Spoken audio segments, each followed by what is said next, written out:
got some really great stuff lined up for you and can't wait to share it. So if you haven't yet, I would recommend that you go in and register on the Emerge site to make sure you get all the email updates about speakers and sessions, as well as any links to some of the content we'll be discussing. Now, this morning's session is all about trends in financial health, and we'll be sharing highlights from the U.S. Financial Health Pulse's 2020 Trends Report. We'll paint a picture of what's happening in financial health in the United States, and then we'll discuss what the implications might be for your customers, your employees, or your communities.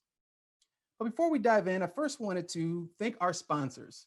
Their support for the Emerge Insights platform and these conversations has been inspiring, and we really appreciate their support.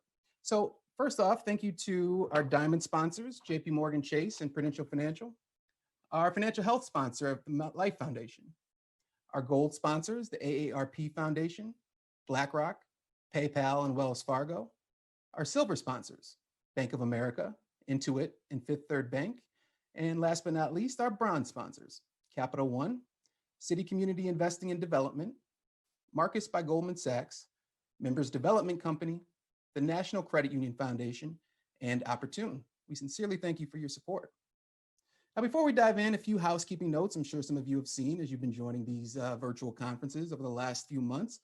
First off, if you're at the Emerge Insights webpage, you will see that there is a chat box on the right side of the screen. We encourage you to ask questions, engage in discussion with your fellow conference goers. Think about it as those hallway conversations you might be having if we were meeting in person. Now, questions as we can, we might not be able to get to them, but we'll be keeping our eye on the chat and making sure we feed those to the speakers. We also have closed captioning that's being provided by the World Institute on Disability. If you would like to access that feature, you can find a link underneath the streaming picture. Now, this session in the morning is slated to last for 90 minutes and end at noon Central, but we hope you'll be able to join us at 1:30 p.m. Central when we start again, looking at solutions in financial health.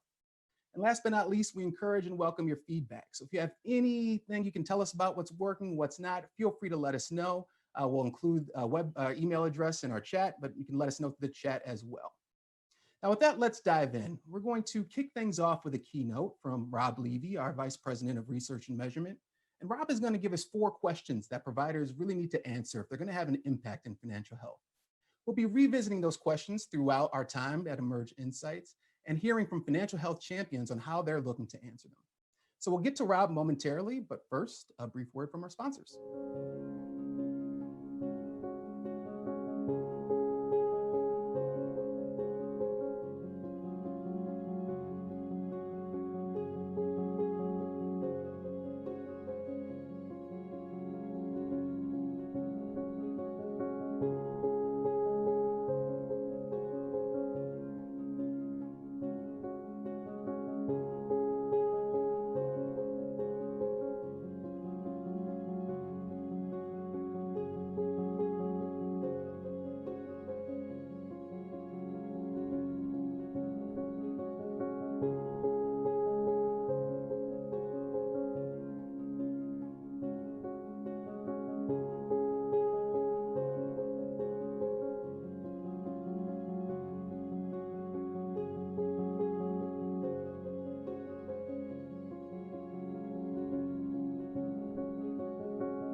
Hi, my name is Rob Levy, and I lead the research and measurement practice at the Financial Health Network.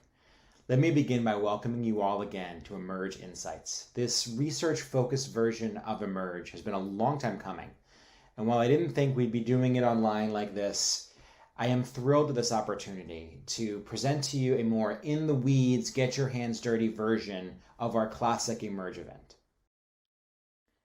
There's a meme floating around social media, and you may have heard it even in casual conversation these days, that we should hashtag cancel 2020 and just move on straight to 2021. Now, while I completely understand that desire, especially for those most impacted by the pandemic and the economic crisis, I can't support this notion for a couple of reasons. So firstly, my son was born on December 31st, 2019. So his entire life has, minus a few hours, has been in 2020, and it's been a great year, and I'm not willing to cancel any of that. Two, as terrible as things have been this year, physically, economically, socially, and politically, canceling 2020 means that we lose the chance to learn from it, to grow from it, and to prepare the future for a better 2021 and beyond. So as bad as things are for millions of people struggling right now, I am optimistic about the future of financial health because I'm inspired by the passion and the clarity of direction that I hear from leaders across sectors who are yearning to make change inside their organizations. Because the tools and data that are now available to understand financial health inputs and outcomes have never been more sophisticated, and because awareness of these problems that are in such desperate need of solving has never been greater. So, over the next 2 days, you will hear from some of the foremost experts and practitioners at the cutting edge of financial health research and practice, with an eye towards the past, the present, and most importantly, the future. We have split the event into 4 tracks: trends, solutions, measurement, and strategy. These tracks are designed to help answer 4 critical questions that we believe must be answered for those who are seeking to make a real impact on financial health right now. Number 1, what's really going on? Number 2, what's working to make things better? Number 3, how do we hold ourselves accountable to change? And number 4, how do we build long-term strategies for financial health? Okay, so let's break that down. To the first question, what's really going on? I want to start by acknowledging that anyone who claims to have the definitive answer about what's truly going on with regard to the economy, politics, the market, household balance sheets, the banking system, small business, you name it. If they say they really know what's going on, you should probably assume they are either lying, wrong, about to be proven wrong, or looking at such a small slice of the problem that they are missing the forest entirely. That's certainly what I've seen. So how do we avoid that conundrum? We're going to try and do that through a mix of strong, historically grounded data, diverse viewpoints, and a good dose of humility. Now you'll find all of that in our trends track, our first track, where you'll hear the latest results from the U.S. Financial Health Pulse, which is our groundbreaking but humble attempt at assessing the state of financial health. And that's, of course, never been more difficult to do than this year. Now that's going to be followed by 2 really incredible panels looking at other aspects of financial health in a pandemic, how we got here, where we might be going, and with a special lens towards young adults of color. All right, question 2. What's working to make things better? So amidst this crisis, there is tremendous pressure being put on employers, financial institutions, healthcare systems, governments, and more to go beyond just words, right? And to take action to support their employees, customers, patients, students, citizens, and communities. Now, while this pressure is long overdue, there is often little guidance for these entities about what they actually should be doing, about what works to improve financial health outcomes. Now, this is an area that the Financial Health Network and our partners have been increasingly focused on over the past several years. In the solutions track, you're going to hear from different organizations and companies talking about the importance of experimentation, testing, and behavioral economics. And you'll learn about a few specific evidence-based solutions that work, from emergency cash assistance to new savings innovations. It's going to be really fantastic. Okay, so now if you understand the problem and you have a sense of what might help solve it, how do you know if you're having the impact you want to have? And how do you know if that impact is coming about in an equitable manner? So how do we hold ourselves even accountable to the change we seek? That's the underlying question of our third track on measurement. Measuring financial health is the only way to really identify the pain points and challenges amongst your own customers, employees, or whatever constituencies you serve. It's also the only way to build a culture of iterative, evidence-based design within your organization, and it's the only way to know if you are getting the social impact return on your financial health investments. That said, measurement is not easy. In our measurement track, you'll hear perspectives on using measurement to unlock customer insights. You'll learn about new tools to make measurement simpler. Now, full disclosure, one of them is ours. It's new and it's pretty awesome. And you'll hear about the difficulties of measuring outcomes among underserved populations, both in the US and internationally. Finally, track 4, our 16 plus years in the financial health business have shown us that companies and organizations who have the ability to deliver financial health outcomes at scale, they need more than just data, and tools and good ideas in order to be in this for the long haul and to have that kind of impact that we seek. So to our question, how do we build long-term strategies for financial health? The answer is simple. You need a system. More specifically, you need a systemic approach to integrating financial health throughout your organization, top to bottom, across silos and departments. And you need a map to get there. So in track 4 on strategy, you'll hear our latest approach to financial health integration, what we call the FinHealth Map. And then, more importantly, you'll hear from several inspiring industry leaders of diverse companies on how they advanced along their financial health journey, making an impact, making customers happy, and even making money in the process. Now, I don't have to tell any of you that we are at an incredibly precarious moment in our country, regardless of how the next few weeks play out.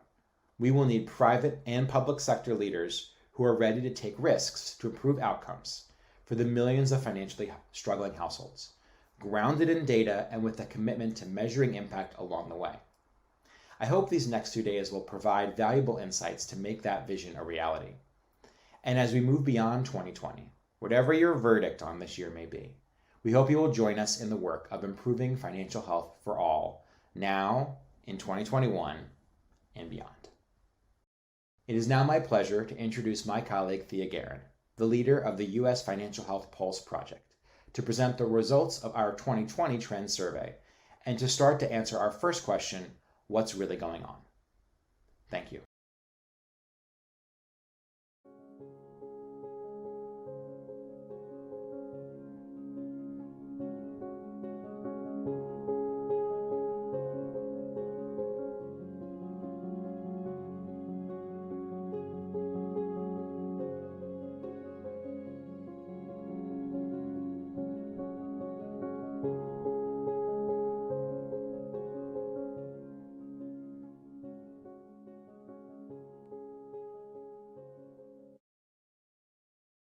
Good morning.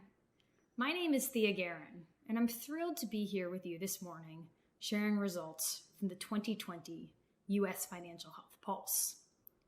Now in its third year, the Pulse draws upon survey data, and for the very first time this year, transactional data, to provide insights about how the financial health of people in America is changing over time.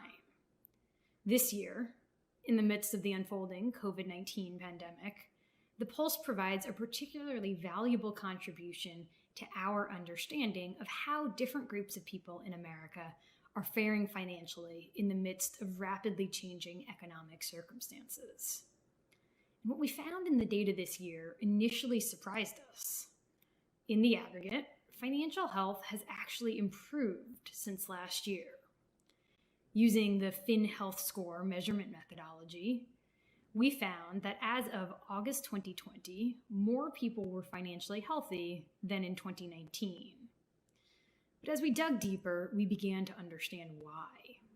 It appears that a confluence of one-time policies and interventions and events has cushioned the blow of the economic impact of the COVID-19 crisis for many people.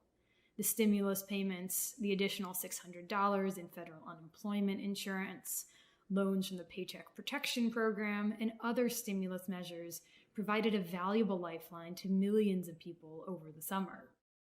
Debt relief programs, loan deferrals, and eviction moratoriums also eased the financial strain of millions of households during the early months of the pandemic. At the same time, state-mandated economic closures forced consumers to reduce their spending, and many people have continued to keep their expenses low even as economies have reopened. But because the improvements in financial health we observe at the national level appear to be driven by these one-time interventions and events, there is reason to believe that these positive trends may prove to be short-lived.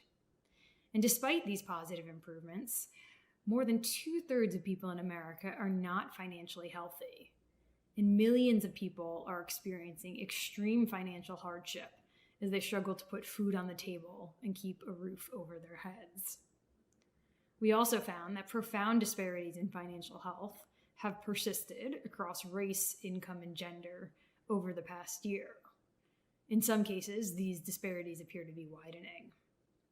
Collectively, these findings highlight the need for both short-term policies that provide people with immediate financial relief to weather the ongoing effects of the pandemic, as well as long-term solutions that dismantle systemic barriers to financial health and improve financial health for all. Now, before I explore each of these findings in more depth, I'd like to first thank our funders, Flourish, MetLife Foundation, and AARP, without whom this research would not be possible. I'd also like to thank our research partners, USC's Center for Economic and Social Research, as well as Plaid, for their ongoing collaboration on this initiative.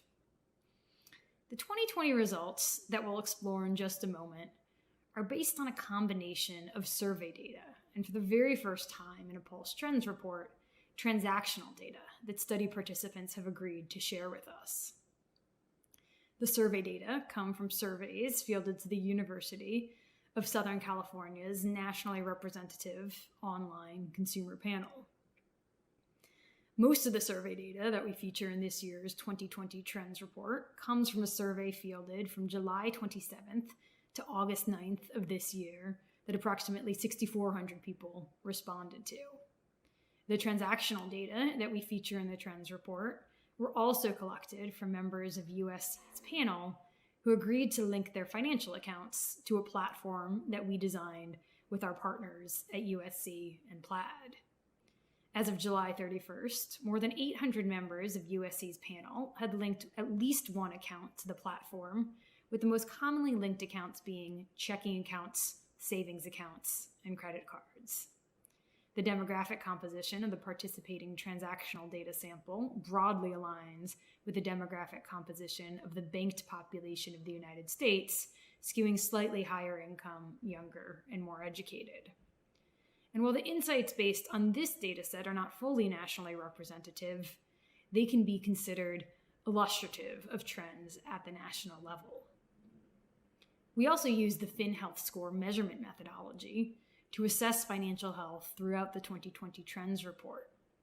So for every survey respondent who answers 8 survey questions that align with the 8 indicators of financial health, we can calculate one FinHealth score on a scale from 0 to 100 that we use to categorize respondents into one of 3 financial health tiers.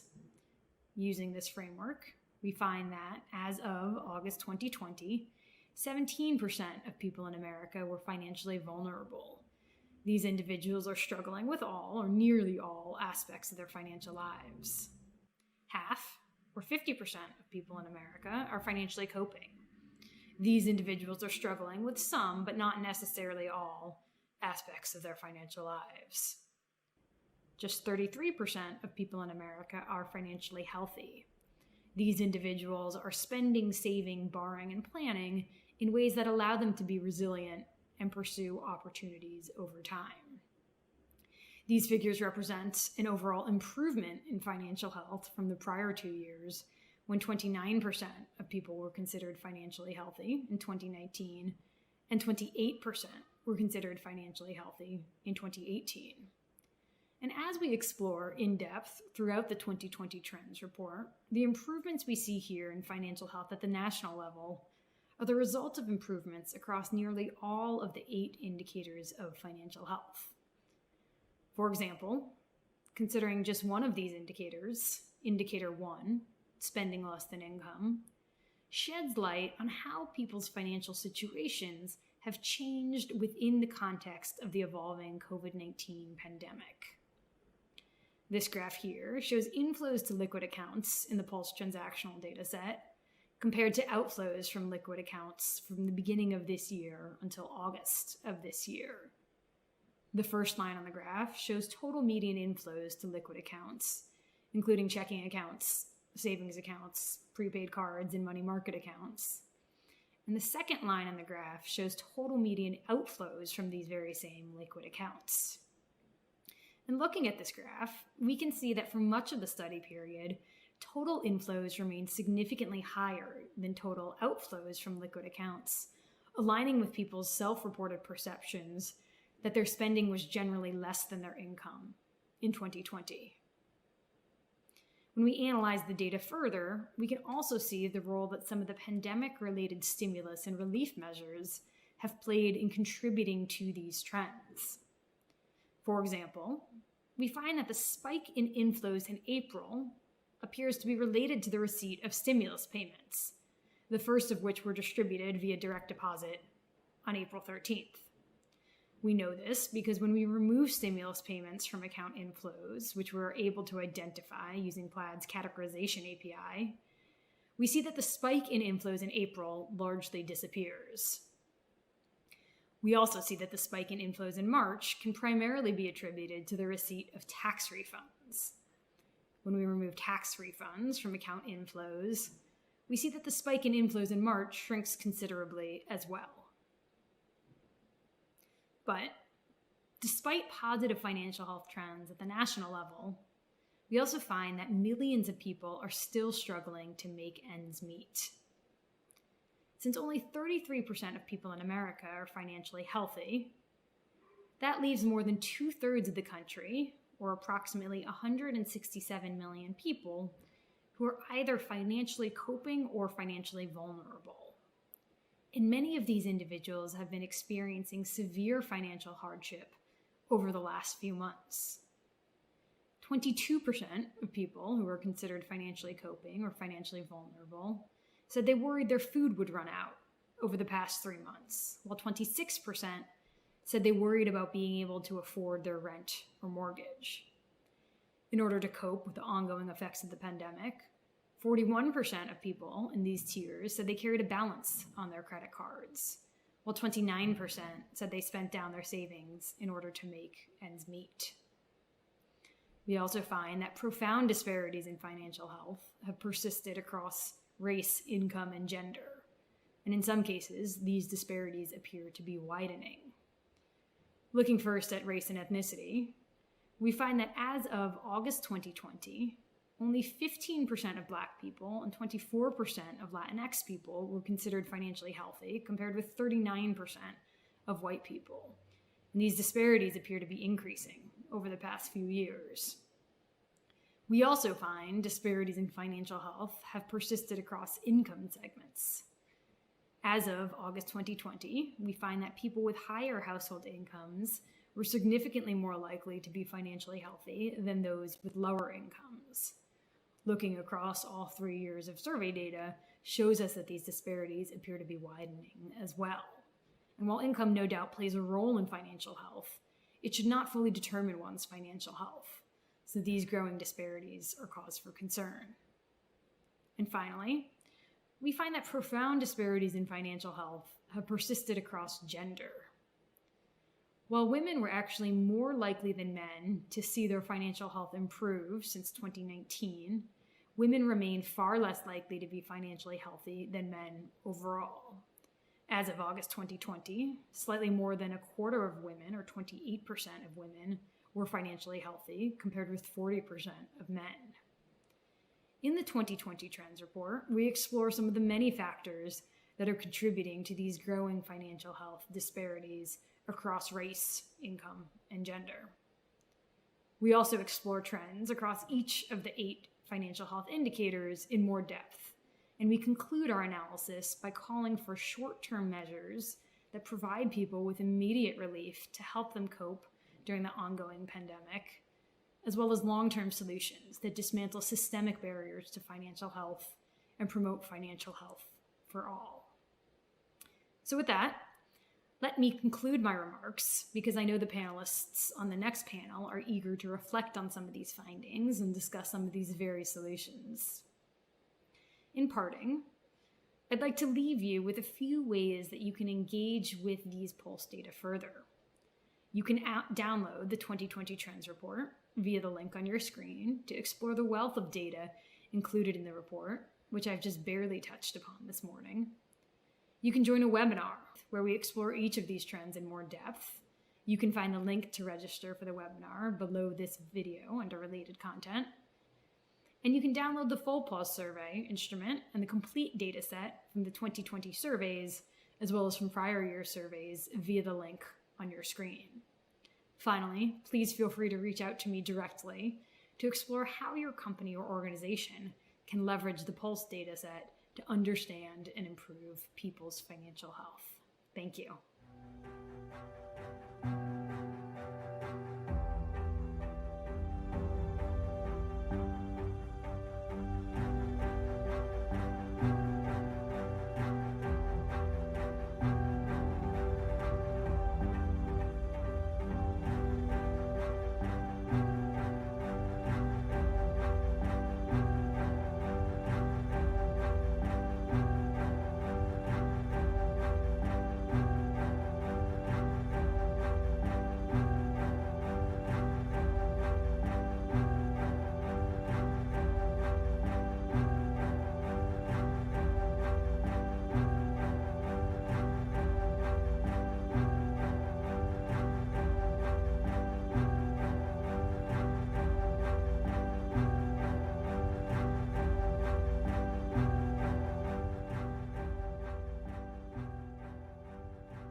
For kicking things off, and thank you, Thea, for walking us through some of those rich insights in the Pulse report. It's really exciting to see how bringing in transaction data and really digging into the numbers can help us understand how different types of consumers and households are really faring through the overall pandemic. Speaking of which, in our next session, we're going to dive in more closely to look at how this once-in-a-lifetime event has really been affecting people. How has the economic fallout from COVID-19 impacted the financial health of different groups of people in America? In particular, what's happening in vulnerable communities and what are the government and industry solutions that might be able to help? I'll turn it over to my colleague, David Silberman, who will explore these questions with Urban Institute CEO, Sarah Rosen-Wartell. David, I'll turn it to you.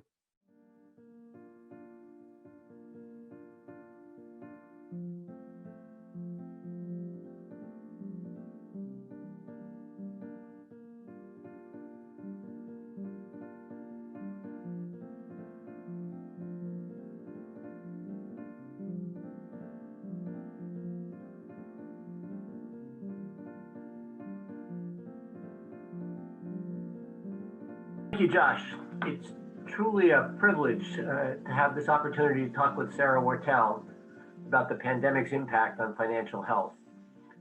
In case there's any Rip Van Winkles in the audience, I should note the Urban Institute was founded a little over 50 years ago. It's an economic and social science research and policy organization whose more than 450 researchers and experts and other staff believe in the power of evidence to improve lives and strengthen communities. And as president of Urban since 2012, Sarah has sought to bring more insights from research to federal, state, and local government practice. And I think it's safe to say that that's never been more important than it is now. So Sarah, welcome. Thank you for joining us. Let me start at sort of the high level. We're now 8 months into the pandemic. Each week brings new data, which is often hard to make sense of. My favorite recent example was last weekend. There was an article in the New York Times with the headline, "Consumer sales are rising as more sink into poverty," which seems to me to epitomize the conflicting messages we seem to be hearing. So at a high level, can you help us make sense of the sort of vast amounts of seemingly inconsistent data and understand sort of what the biggest impacts of the pandemic have been on financial health and economic security in the United States? I can try, David. Thank you so much for having me. And let me just say that it's a real pleasure to be with the Financial Health Network and all my great friends there and at this wonderful convening. And it's a great pleasure to be with you. In essence, what we're seeing is what we've always known, a tale of two Americas. And here I don't mean the divides on our political spectrum, because there are people who are struggling in this pandemic mightily in all different parts of the country, but really between those who are resilient and those whose economic circumstances are not. And the policy steps that policymakers took over the summer, early in the summer, as the pandemic steps became clear, the CARES Act in particular, had made a profound difference to stabilize what might have been a profound economic freefall, but it didn't reach everyone.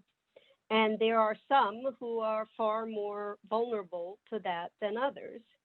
And then when the pandemic, when the supports that came, many of the supports from the CARES Act have been coming to an end, what you're seeing is especially the most vulnerable at the bottom of the economy rapidly falling into poverty. And thus, your headline is some people are feeling confident and starting to spend. Others are actually seeing a much more profound economic stress if they had some support before and aren't seeing it anymore. It's important to remember that the CARES Act left some people out of its protections. We can talk about this a bit more. It left immigrants out. It left people who were for various reasons unable, had to apply and didn't. But even those who benefited from it are seeing the end of that support.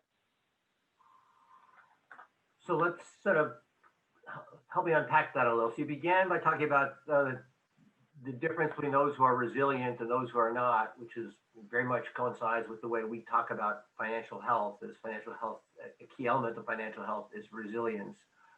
Can you say more about who you think about as the folks who before all this started lacked the resilience to be, or were at that most vulnerable position? Well, a couple of ways of thinking about it. I mean, the first is if you have any modest amount of wealth, and we know that the communities of color have vastly smaller amounts of wealth than the rest of America. So if you were paying your rent and your food costs each month, and the pandemic hits with your monthly earnings without essentially any cushion, the proverbial paycheck to paycheck life that many in America live, and your paycheck stops abruptly, and there was no additional support, there's a whole group of people who suddenly found themselves without any income. And if you look at the people for whom that kind of work existed, they're heavily concentrated in a couple of key sectors. We saw that people in hospitality jobs especially, so hotel workers, convention centers, food court restaurants, all of the service sectors, people who sit down restaurants, all of the staff in the kitchens, in other words, those folks and are disproportionately people of color, disproportionately low wage. Similarly, people who live kind of in the gig economy, whose work it depends on how many units, whether it's an Uber ride or something else that they may take. Those folks were very vulnerable and in many cases had very little savings, and they really fell out. The CARES Act comes along and we can talk about some of its provisions, but in essence, it had the COVID payments, $1,200 for most families, immediately in cash infusion. Plus, if you had the kind of unemployment insurance that, or the kind of employment that made you eligible for unemployment, and there were some expansions there, you got not only your normal unemployment insurance, but an expansion of an additional $600 a week, a month. So those payments together helped many, but not all of the folks who were particularly vulnerable at the bottom of the economy. And so you had a group of people who, for various reasons, fell outside of the protections of the CARES Act. Many of them are in families, some of them with children, and even sometimes one person who's working here with a green card or other, but some of those families weren't eligible. And you saw people who were already further outside the economy and not eligible for those payments. So the combination of those things left, there was a group who didn't get the support, but it was relative to the size of the crisis. It was extremely painful, but it was not as big. And then you had a whole bunch of people who got carried through for a number of months. And what you're seeing now is those supports are ending, and people's ability to pay rent and avoid eviction, which will come in time when the moratoriums end, people's ability to keep food on the table, those things are coming to an end for many people, and we're likely to see much more severe deprivation if we continue without some additional remedial legislation for a time to come. Are there particular populations that you worry about who are most at risk, given the lapse of the unemployment of the supplemental unemployment benefits, the length of time since the economic impact payments, the expiration of the paycheck protection program? Sure. I mean, first of all, Black and brown families are most vulnerable for various reasons. One, the least amount of sort of financial security in the form of rainy day savings. They also are disproportionately in the careers that we were describing before as most vulnerable to job loss. And they're also the group that had the compounding issues of health. That we know that the pandemic had really profound and severe consequences for people's health. And those with pre-existing conditions or poor access to healthcare, or who live in more crowded conditions where social distancing is more difficult. Those are, I'm describing generally the less affluent, the poor, the working class in America. And I'm describing Black and brown families in particular disproportionately, not, of course, there are many not, but disproportionately in the country. So in essence, the structural inequalities that pre-existed the pandemic were made kind of sprung to the surface in ways when you started to see where the incidence of illness lay. And you saw both those same populations unable to becoming essential workers, so they were compelled to go into work and expose themselves in many cases to greater risk. Some of them were able to protect their income that way, but also saw them disproportionately the ones who lost their employment, and as a result of that had to face other kinds of deprivation. So you saw sort of health consequences and economic consequences falling most severely on communities of color, the same communities where there was the least economic savings in many cases, and where the other sort of incidents of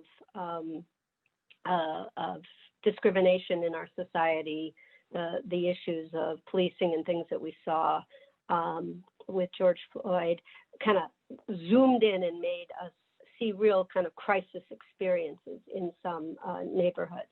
I think the other place we really have to be think about is immigrant families. I have an immigrant family that I am very close to personally, and their income is, because of their status, one of them, their eligibility for the assistance was non-existent.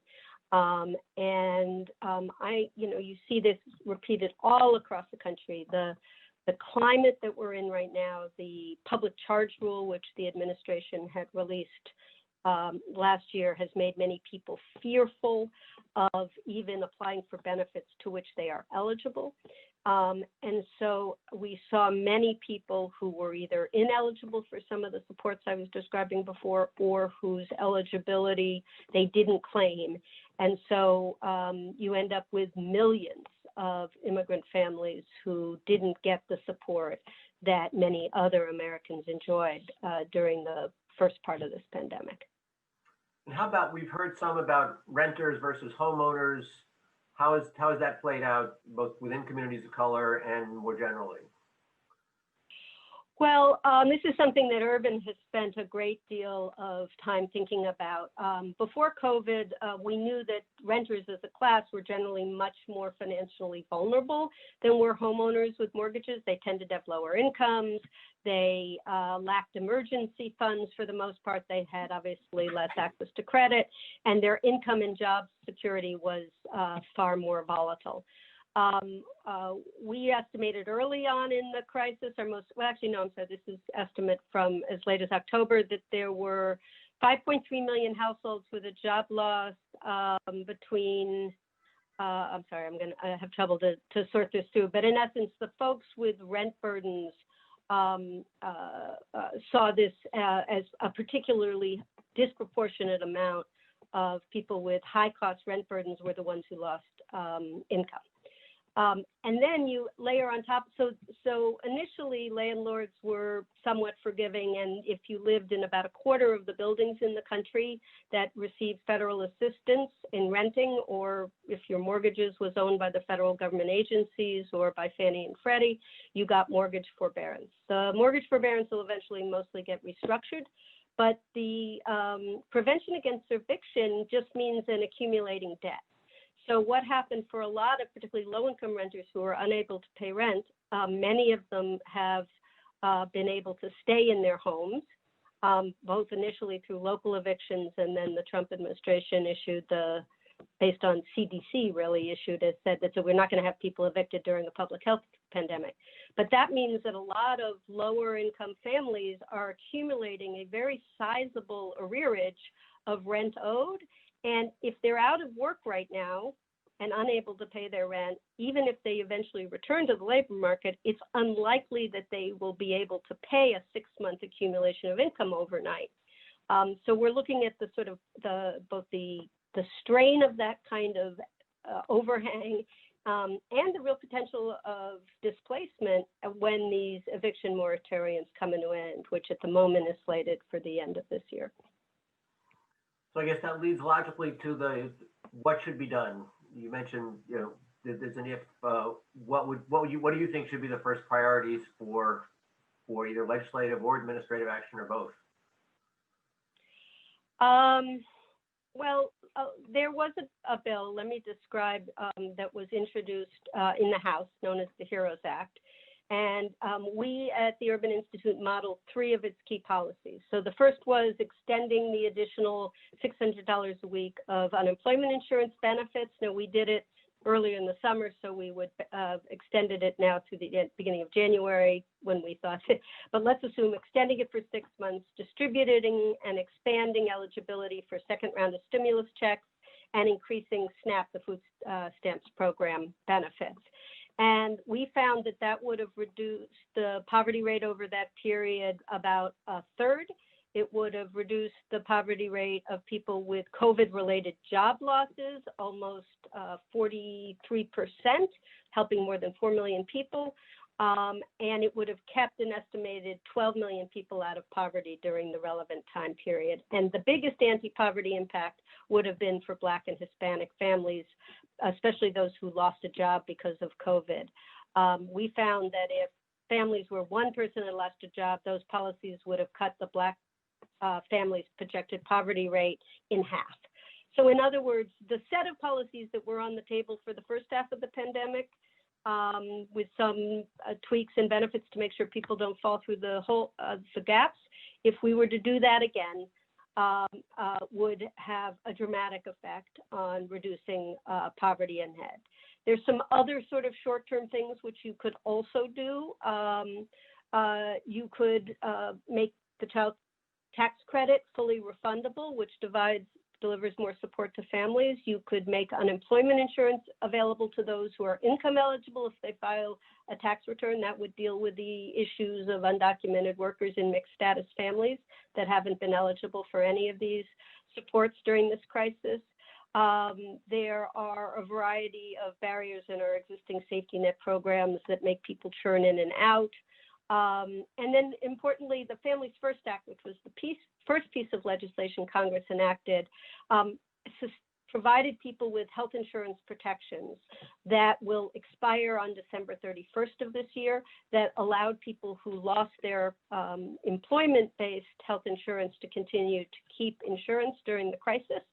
And we're getting up to the end of that period as well, with no end in sight for the pandemic. So there's a good list of what I would call short-term measures that Congress could consider, has been considering, has been debating. In addition, there's obviously aid for state and local government, because otherwise we'll see another wave of unemployment that will both have an effect on the larger economy and leaving additional people in distress. All of those are on the table right now in Congress, but so far, no deal.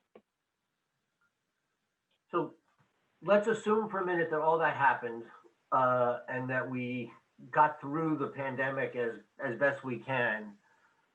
And understanding the as they say, predictions or futures are difficult, especially about the future. What do you think kind of structural changes should we expect, or should we be looking as possibilities as a result of the way things have unfolded, and the way work is changing, and the way people consume, how they consume, what they consume? What kind of longer term changes do you think are potentially on the horizon? Well, so first let's talk about what kind of longer term changes are going to happen to us, and then let's talk about maybe how we think a little bit about the remedy to those.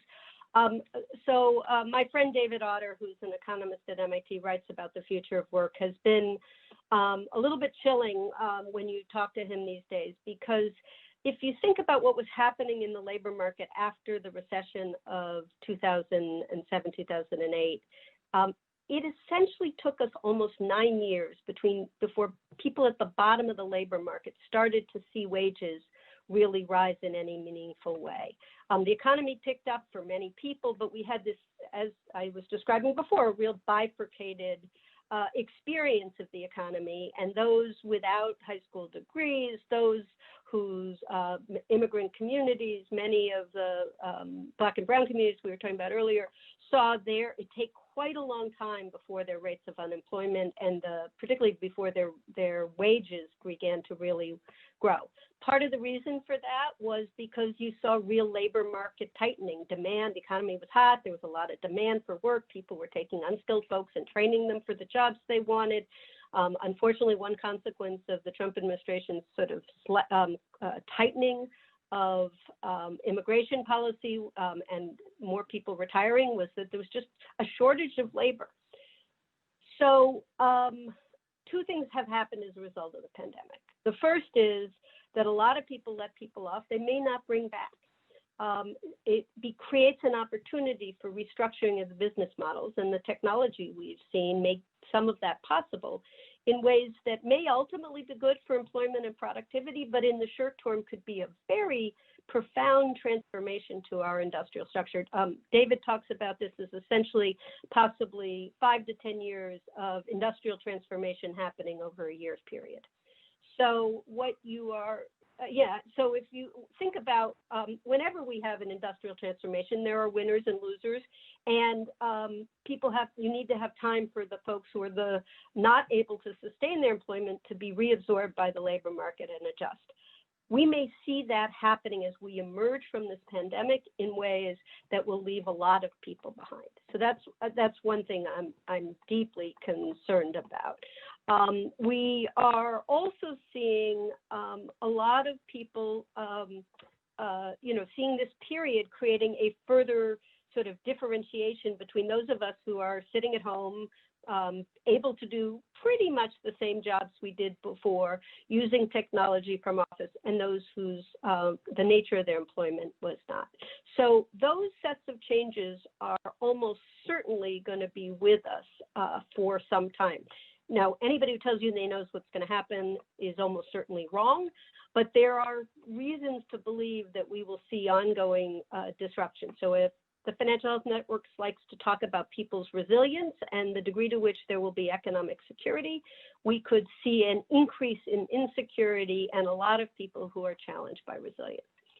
The other thing is, if you think about the pandemic as just one of the kinds of shocks to the system, I mean, a very, very profound one, but nonetheless, one of the kinds of shocks that individual families increasingly have to bear the risk of.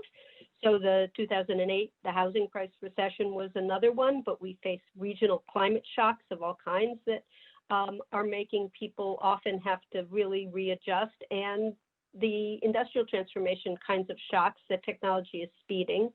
All of that is happening faster and faster. So we need to build, now to the solutions, I hope, we need to build an economic policy infrastructure that helps people to be resilient through transitions, where if your wages fall, there are other, whether it's social insurance programs, whether it is efforts to help people build wealth. My friend Derek Hamilton says, we tend to think of health as an outcome, but the true value of wealth is functional. It's the ability to have agency as you handle life's challenges and opportunities. If the bottom and middle of our labor market is going to be faced with more and more of life's challenges and opportunities, how do we give them the ability to accumulate some savings and wealth so that they can be resilient through it? That could be subsidized employment or job guarantees. It could be a different form of social insurance. But I think we need to be thinking more broadly about what will allow people to sustain resilience in a period of volatility when we emerge from this crisis.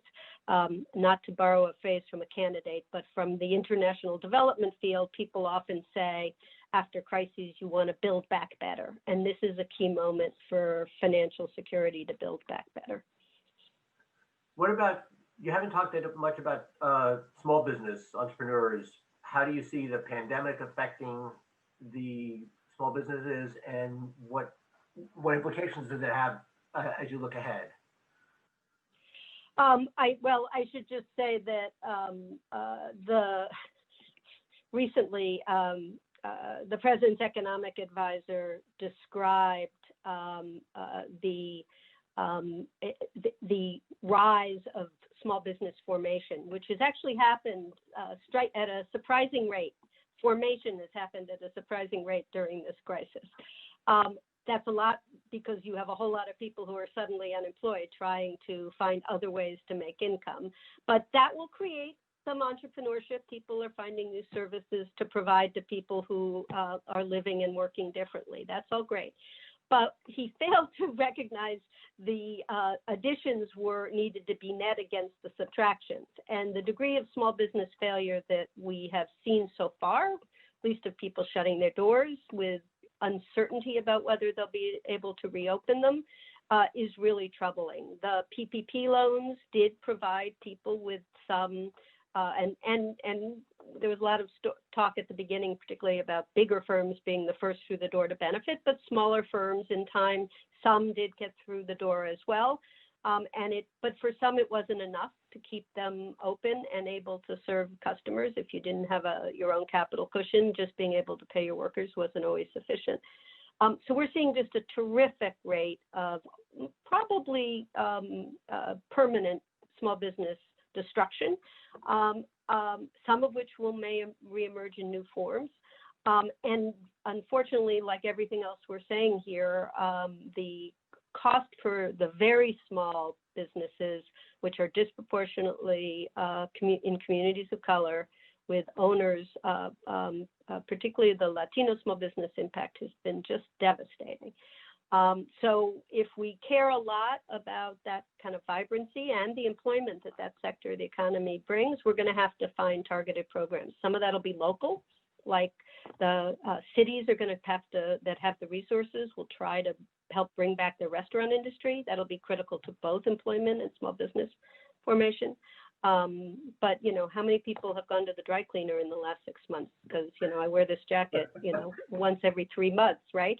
So there's a lot of work to do on small businesses as well. So you've talked a lot about the role of government, both national and state and local. How about what role do you see for the private sector, businesses generally, and financial services in particular, to address the kinds of issues you've been talking about? Well, let me first talk about business as an employer, because I think that businesses need to understand that it is good for everyone. And I think the pandemic demonstrated in a way we have not seen before, to have people have the resiliency. So I do think we'll see changes in the way that employers relate to their employees as far as their space. This is something that I'm a little bit troubled about. One friend who's leads a large real estate company is saying that many employers may find that they can let a much higher percentage of their workforce work from home. That may be good if the workforce wishes to do that. But in essence, now who's paying the rent for the cost of occupancy for the firm? The employer is essentially, maybe to the employee's wishes, offloaded the square footage and the cost of occupancy for that amount of their work. And that puts volatility risk. Essentially, when their homes, you buy a bigger house to have more offices for everybody to work from. So there is a kind of interesting further shifting of risk to consumers in that. There also is just the notion that this may be a wake-up moment for employers to realize that having good, high-quality jobs that give people some ability to build a financial cushion, that are good jobs that provide benefits, clearly the value of healthcare benefits, but also savings vehicles, may be clear now. Urban is leading a major project with a broad panoply of funders called WorkRise. And it's about trying to figure out how do we make jobs in the economy the kinds of jobs that provide economic mobility and greater financial security, and how do we deal with occupational segregation and the sort of legacy of racism in the labor market. And that's a case where businesses are stepping up to join and partner with us. We have partnerships in that with we have participants on the panel from the chamber. We've got partnerships now with a business roundtable. So I think businesses are going to have to think a little bit about what responsible employment means and how do you make good jobs that help the workforce to thrive in the kind of world I was describing before of heightened volatility.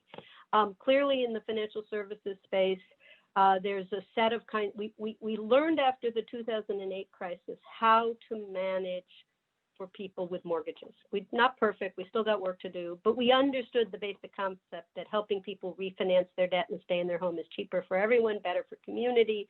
Ultimately, the concerns about moral hazard were far less important than were the concerns about the economic disruption to all players in the system. We didn't have a system in place for that for rent.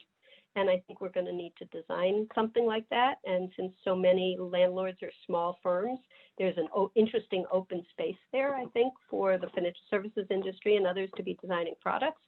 And I think they're going to have to think more about products that help people manage through this ever increasing volatility and insecurity that I was describing at the beginning. So I have an interesting question from the audience. Someone asked, what about the German model of apprenticeships or the US GI Bill to help support people who want to enter, particularly the questions about construction trades, where there's going to be, after the fires, after the floods, a lot of work that needs to be done in construction. Well, the Urban Institute has a major push on apprenticeships. It's a big focus for us, and I completely agree. Apprenticeship was once thought of, unfortunately, as being very limited to those building trades, and it was not actually a particularly inclusive model. In fact, access through apprenticeships to trade unions was often another way in which occupational segregation was enforced.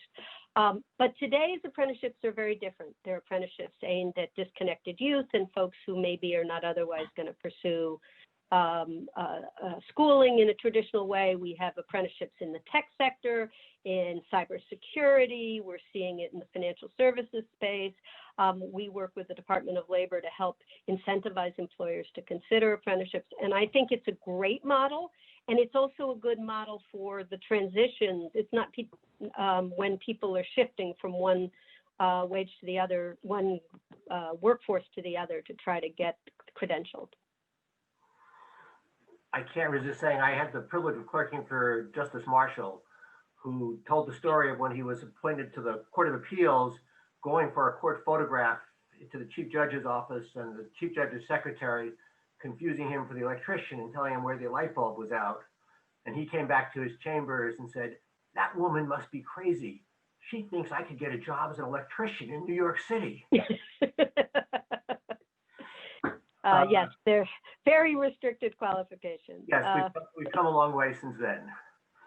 So our time is up. Thank you so much, Sarah. It's been a fascinating session. We really appreciate you joining us for today's session.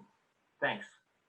It was my pleasure. It's great to be with you, David. And thanks to everyone who's spending the time here at the Emerge Conference and Financial Health Network for tuning in. Keep up the good work. Take care.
And at the same time, learn that there's a role for many of us to play: employers, governments, financial institutions, landlords, to help American households continue to weather their way through the pandemic.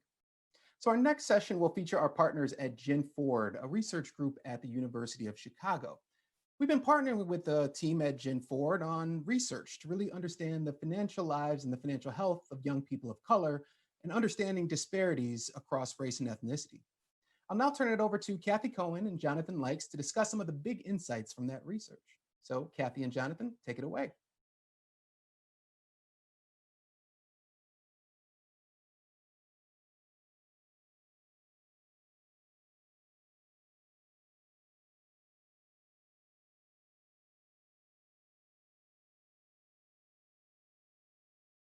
Hello, everyone. We would like to welcome you all to the Emerge Insight conversation on race, ethnicity, and the financial lives of young adults, exploring disparities in financial health outcomes. My name is Jonathan Likes. I am the Director of Programs and Partnerships for the Gen Forward Survey. I'm absolutely honored to be here with Dr. Kathy Cohen, professor at the University of Chicago, and the founder and director of the Gen Forward Survey. I just also have to say, just extending so much gratitude and appreciation for the partnership between Gen Forward and the Financial Health Network. Thea Garon, Carla Henriquez, and Matthew Fowler just did a wonderful job bringing this report together along with Dr. Cohen. So before we hop into giving some of the top lines and outcome, not top lines, giving some of the summary of the report, I just want to give a little bit of background on the Gen Forward Survey, which is the first of its kind nationally representative survey of over 3,000 young adults ages between 18 and 36. We conduct the survey usually bi-monthly, and it pays special attention to the ways that race and ethnicity influence how young adults, both millennials and Gen Zers, experience and think about the world. So we're super excited to go a little bit more into detail on the financial lives of young adults. Kathy? Sure. So first of all, just thanks, Jonathan. I'm excited to be in conversation with you. And as you've already noted, we want to thank our colleagues at the Financial Health Network for the incredible partnership. This is an opportunity, this report, to really think through what are the difficulties and the opportunities that young adults, both millennials and Gen Zers, are incurring in their financial lives.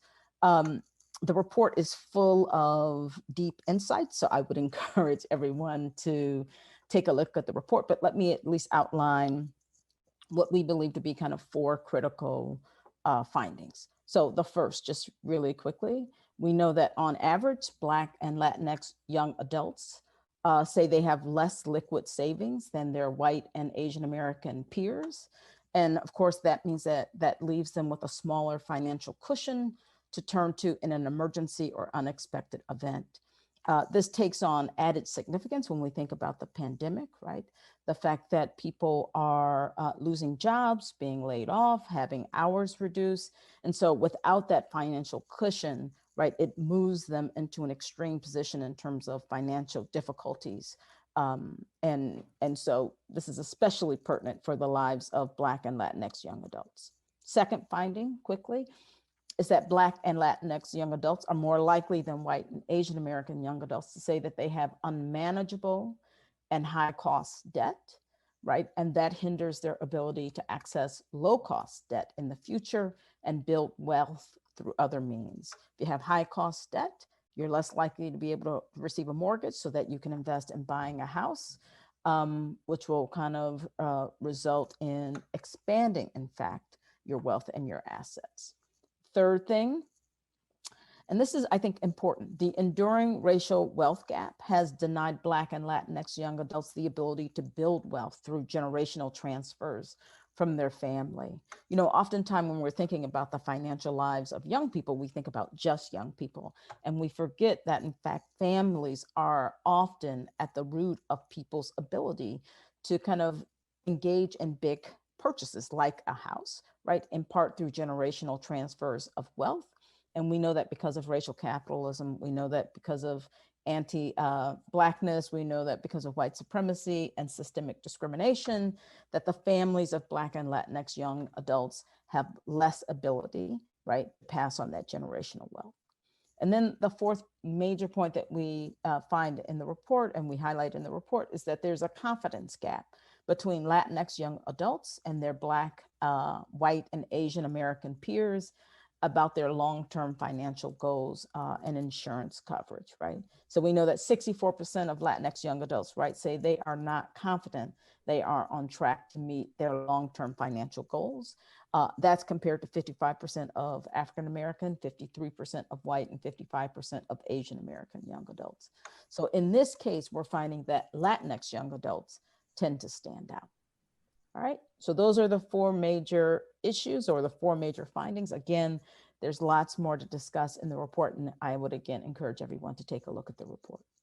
So I'm sure that Dr. Cohen, most folks aren't going to be surprised that the majority of Black and Latinx youth are experiencing less savings, less generational wealth support, less confidence in their financial futures. And the only thing that it seems that there's more of is more debt. So I'm just wondering if we can shift to this conversation about what do we do? Because if folks glanced in the report, you know, it's so much information on the financial health networks, what it means to be financially healthy framework, which is so powerful. But the piece of the report that I find most potent is the historical context, really going into the depths of how did we get where we are, starting from chattel slavery to reproduction to Jim Crow. So when we think about solutions in the world that we're living in now, it seems like we're much further from getting to a place of financial health and financial stability in Black and Brown communities. But what are solutions? I have some ideas from, you know, I come to this work as an organizer, standing on the front lines of some of this work and resisting systems directly. But what would you say are some solutions to what seem like very daunting problems?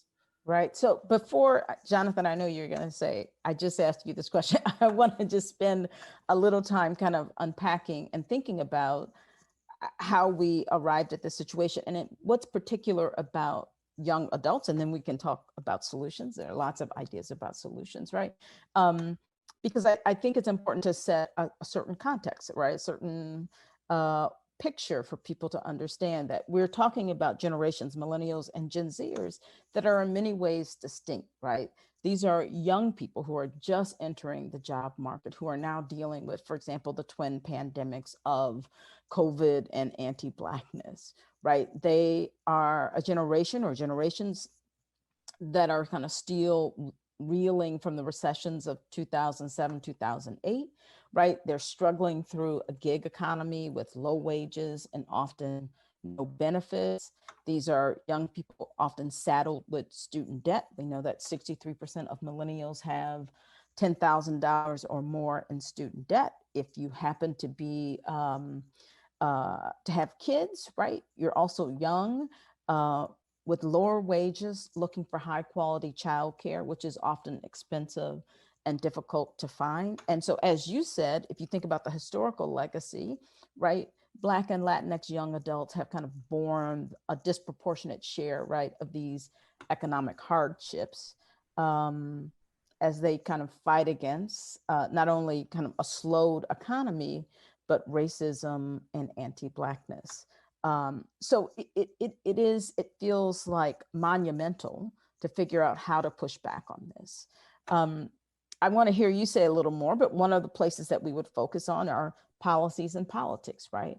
That we think, in fact, that when young people gather collectively to articulate a different vision of how they want to engage in the economy, that there's a possibility for change, not only in the larger structure of the economy, but even for kind of medium level reforms that improve the condition under which they exist.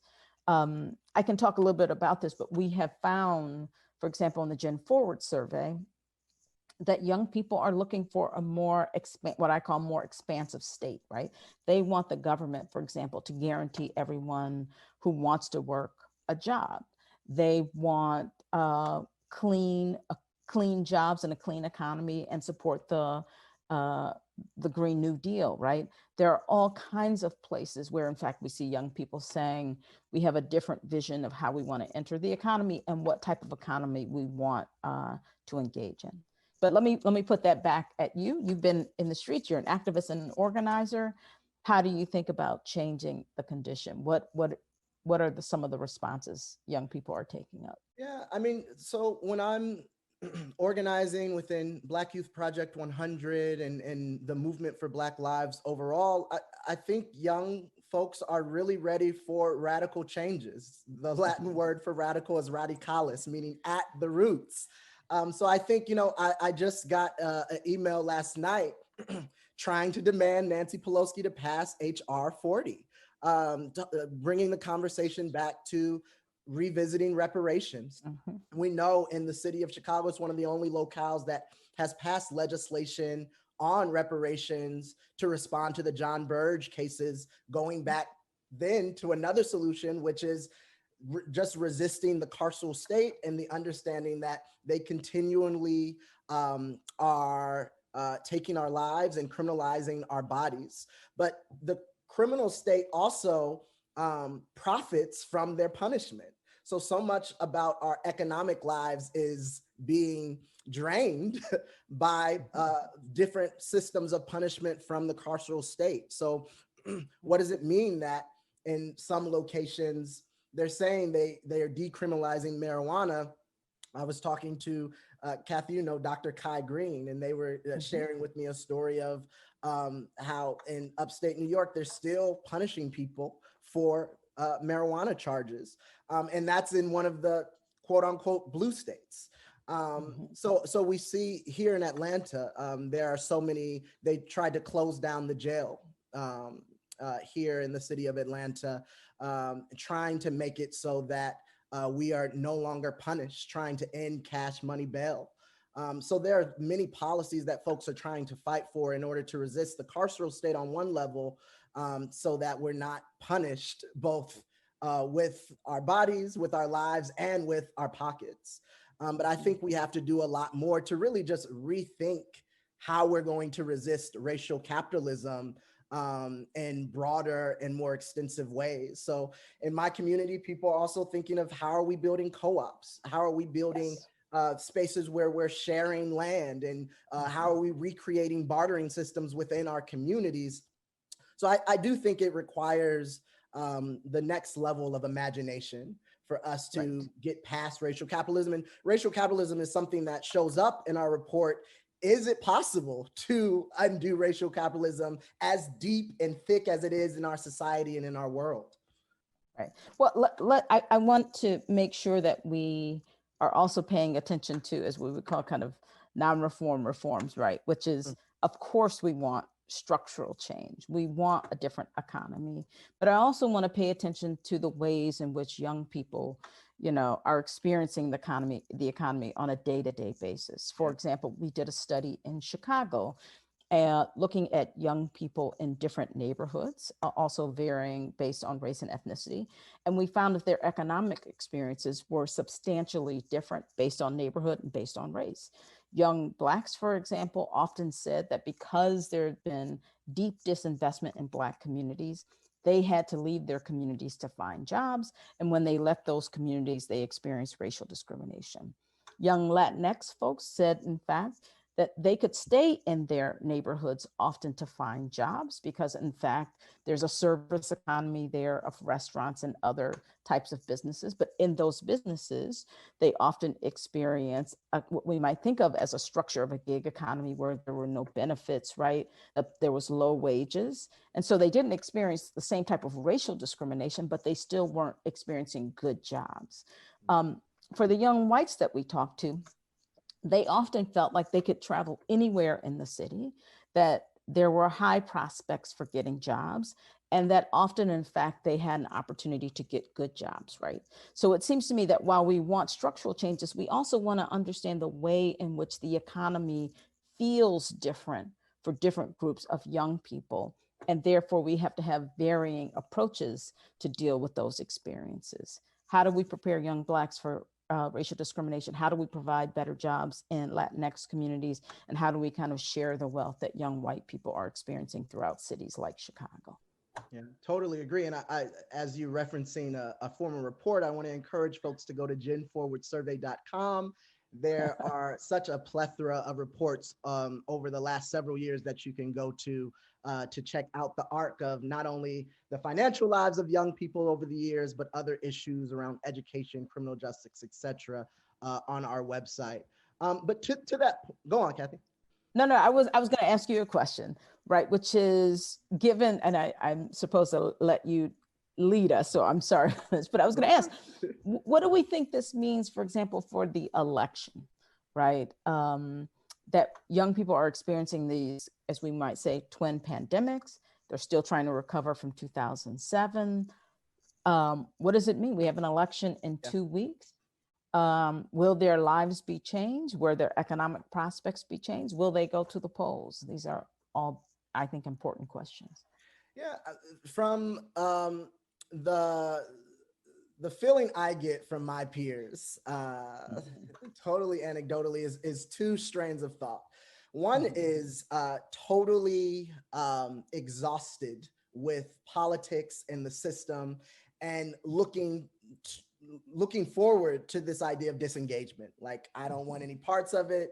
No matter who wins, it's going to be bad either way. The Electoral College proves that everything is rotten and it's all rigged anyways. Why would I go vote? That's one strand of thought. The other strand of thought is, this is the most important moment of our lives. If we've never voted before, then we have to vote now. And I hope that the latter thought really takes hold in the next few weeks and really creates a type of urgency for folks to get out to vote. But I'm not disillusioned by this idea that all millennials or all Gen Zers are on this idea that we even trust in the system, that it will ever meet our needs, ever give us what we need economically, in the other outcomes of our lives. I will say that this particular year, and an earlier Gen Forward report talked about this idea of COVID capitalism. We have seen this phenomena this year of downright socialism during this pandemic, where we've canceled rent. We've seen an inkling of idea of universal income. We got that $1,200, and hopefully more will come. You might get another one. You might get another one. Mm-hmm. Hopefully, we'll see. We're seeing more moratoriums on utility bills and things like that. That's right. So for the first time, we're actually saying like, okay, now hold on a second. You all could have done this whenever, is what we're seeing. Like these type of policies, at the end of the day, what you learn from the report is, even though it might be worse now than ever before, it's been really bad. Not only, over the last 5 years, but really since 2007, for my generation, the job markets have been scarce, unemployment has been high, and the recovery has not impacted everyone. So there is this potential for us to leverage the policies that have been passed this year and tell folks, why can't we have this in our society? Which takes us to the solutions on, why don't we have a universal basic income? When it comes to the idea that automation will completely take over the job market in the next 50 years, to me, it feels like the only thing that really makes sense, yet there's still so much resistance to it. But when we look at, what young people believe, that would be a policy that we pass tomorrow. Right. So I don't know. I do think that millennials and Gen Zers are thinking more radically. I think because of the experience of 2020 and what I might call the trauma of 2020, I think that our imaginations have opened up to rethink the systems that are impacting our lives. And I can only hope that we take it seriously and put those imaginations into hard policy ideas. We put those imaginations into running and electing folks who agree with our platforms. And yeah, I just, we'll see what happens. I am an optimist. I try to stay an optimist. So I'm hoping that because of this year, that change actually comes in concrete ways. I know that we have a few questions. Can I just jump in? I know, but let me just jump in really quickly. I know, and you can answer that question about high cost, low cost. I got you. But I just want to say, I think you articulate a number of different things that we found in the data about this upcoming election.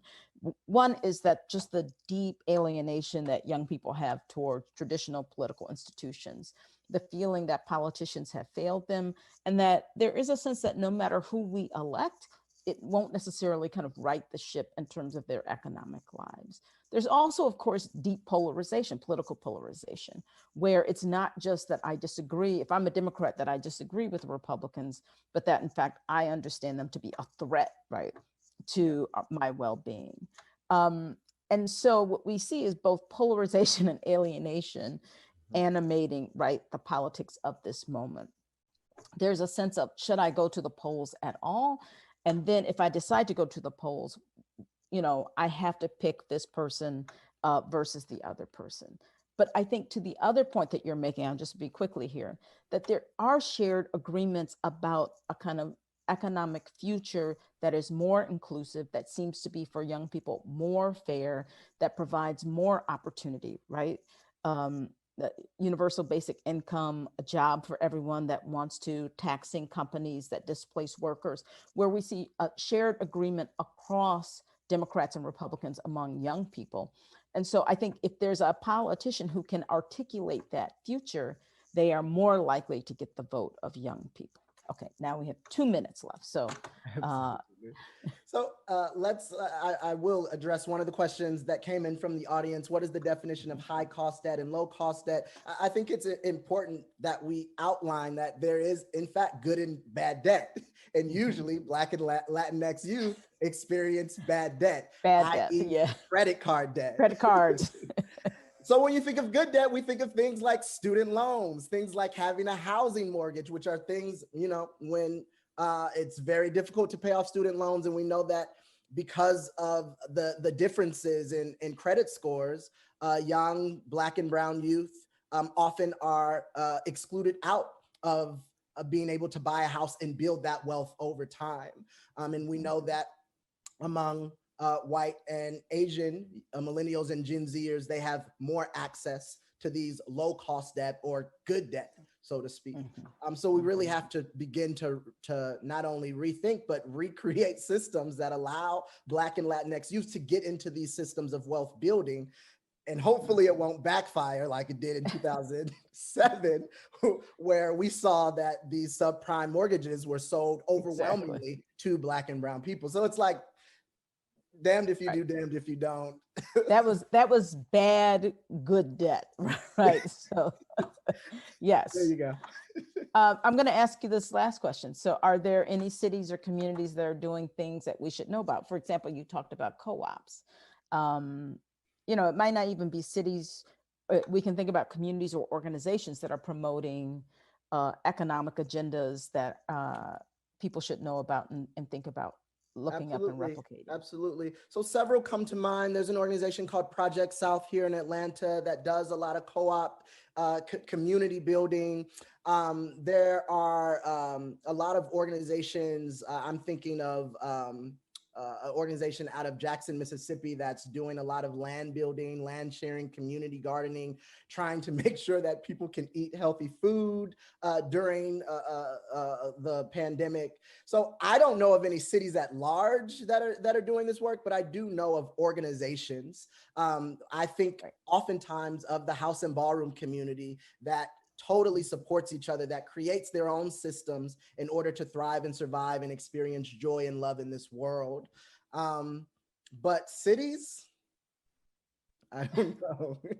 At large, we have a long way to go when it comes to the financial lives of Black and brown youth and all young people, because the data showed the disproportionality, but overall, we're all in trouble.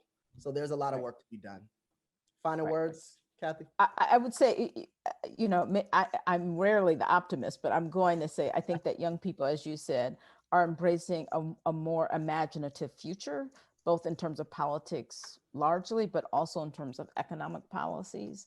And it would be important to kind of listen to their voices, amplify what they have to say and support the work that young people are outlining and the work that organizers are doing at this moment. Your last words? Just thank you for your thoughts. Thank you for your research. I've been working with Dr. Cohen for the better part of 2 years, and the Gen Forward survey is unlike any survey. So we thank you all for joining us for a conversation on race and financial lives of young adults, exploring disparities in financial health outcomes. Thank you again for this partnership with the Financial Health Network. Thea, Carla, and Matt, we appreciate you all so much for what this partnership grew into, and we look forward to hearing from you all and working with you all in the future. Thank you.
Thank you, Jonathan, and thank you, Kathy, for a fascinating conversation.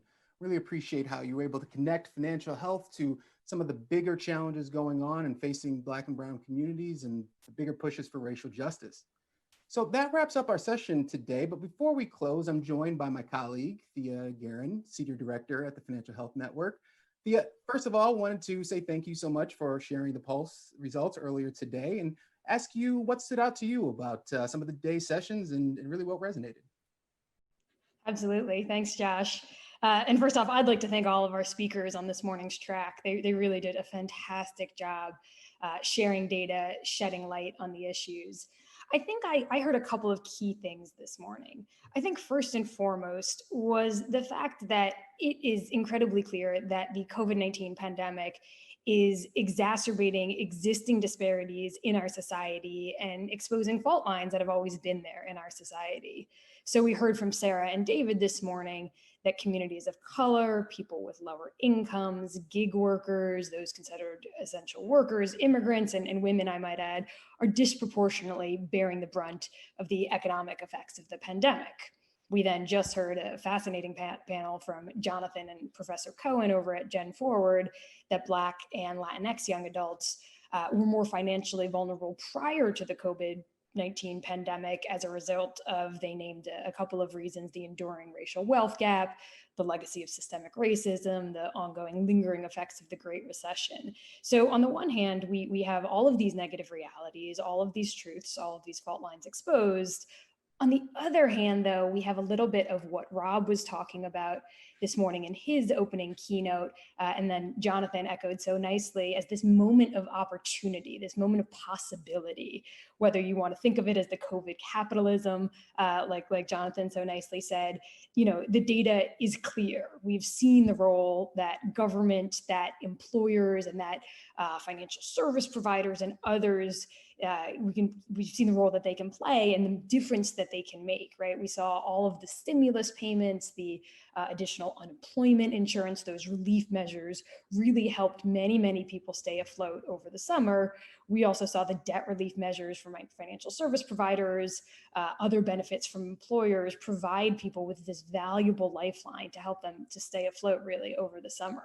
And so I think it points so clearly, again, back to this moment of opportunity that we as a wider financial health ecosystem has to invest in policies that can make a tangible difference in people's lives. And I would close by suggesting that there are two of these types of policies we should think about. The short-term relief efforts that many of the speakers highlighted today to help people cope with the ongoing effects of the pandemic.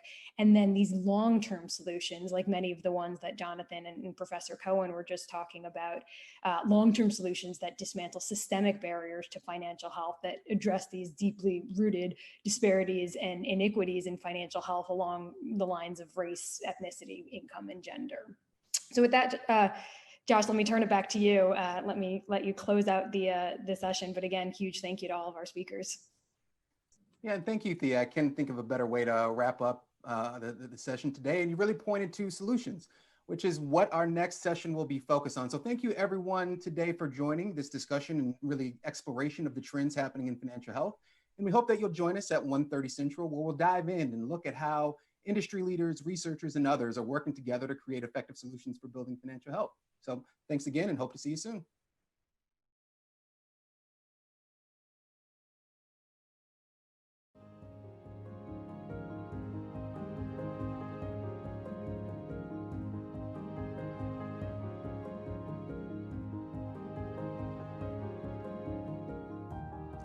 Hello, everyone, and welcome back to Emerge Insights.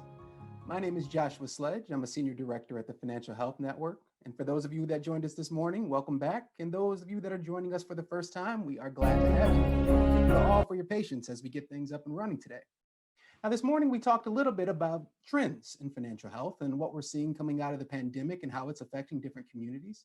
This afternoon, we'll pivot and talk about solutions. We'll look at some of the promising strategies, products, and programs that providers are building to solve financial health challenges and help people build financial health over time. We'll dive in a moment, but before we do so, I wanted to take a moment to thank and acknowledge our sponsors for their support of the Emerge Insights platform and the conversations we'll be having here today. So thank you to our diamond sponsors, JP Morgan Chase and Prudential Financial, our financial health sponsor, the MetLife Foundation, our gold sponsors, AARP, BlackRock, PayPal, and Wells Fargo, our silver sponsors, Bank of America, Intuit, and Fifth Third Bank, and our bronze sponsors, Capital One, City Community Investing and Development, Marcus by Goldman Sachs, Members Development Company, the National Credit Union Foundation, and Opportune. We thank you for your support. A few housekeeping notes before we get started. You'll notice that on the Emerge Insights page on the right, there's a chat box. We encourage you to ask questions, share your thoughts, and engage with your other attendees throughout the conference. As we're going through the sessions, we'll try to answer as many of those questions as possible, so keep them coming. Secondly, closed captioning is provided for this session by the World Institute on Disability. If you'd like to access that feature, you can click on the link below the streaming site here. Third, if you have not yet registered on the Emerge page, we encourage you to do so that you'll receive email updates on sessions and speakers, as well as to get links to content we may be discussing during the day.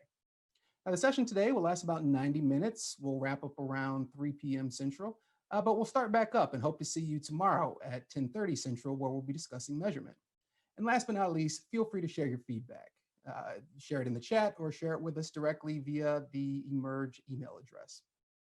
So we'll kick things off in a moment by taking an examination and looking into the field of behavioral economics, and in particular, how one bank is bringing the concept indoors to figure out what works for their customers.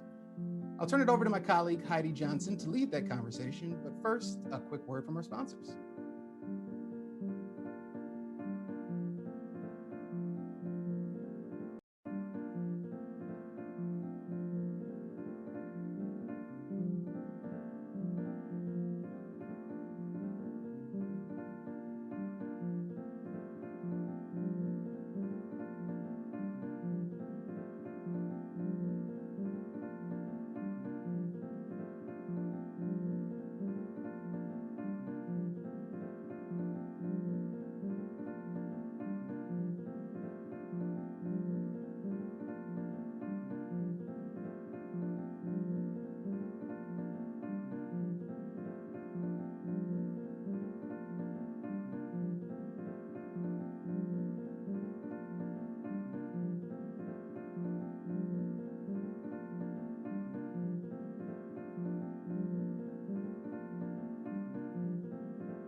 I'm Heidi Johnson. I'm the Director for Behavioral Economics here at the Financial Health Network. And I'm thrilled to be joined today by Jason Archambault at Truist Bank. Jason is the Director of Behavioral Economics and Advanced Research Applications at the bank. And we're so glad you could join us today. Thanks for being here. We're very excited for this conversation because we think there's so much opportunity to use behavioral economics to find out what works. So that's what we're going to dig into. And Jason, to start us off, I'd like to take us back to the beginning for you when you were working in at SunTrust. It was at the marketing strategy group. You were learning about behavioral economics there and saw a need that it could fill. Can you tell us about that need and why behavioral economics was going to be helpful in addressing it? Yeah, so my background is mostly in traditional market research. Spent most of my career doing that. And I was tasked at one point to look at how we could work with an academic institution and partner with them to co-sponsor a piece of research.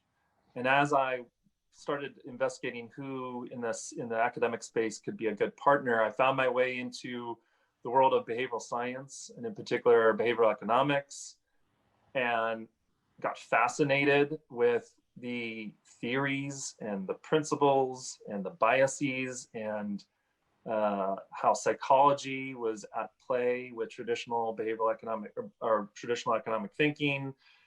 And I said to myself, wow, we're at the bank, I don't think we're really applying these insights in a big way. And I think there's just huge opportunity to fill that void. Yeah, and I think that's a growing recognition, right? That's reflected in the proliferation, I think, of behavioral teams.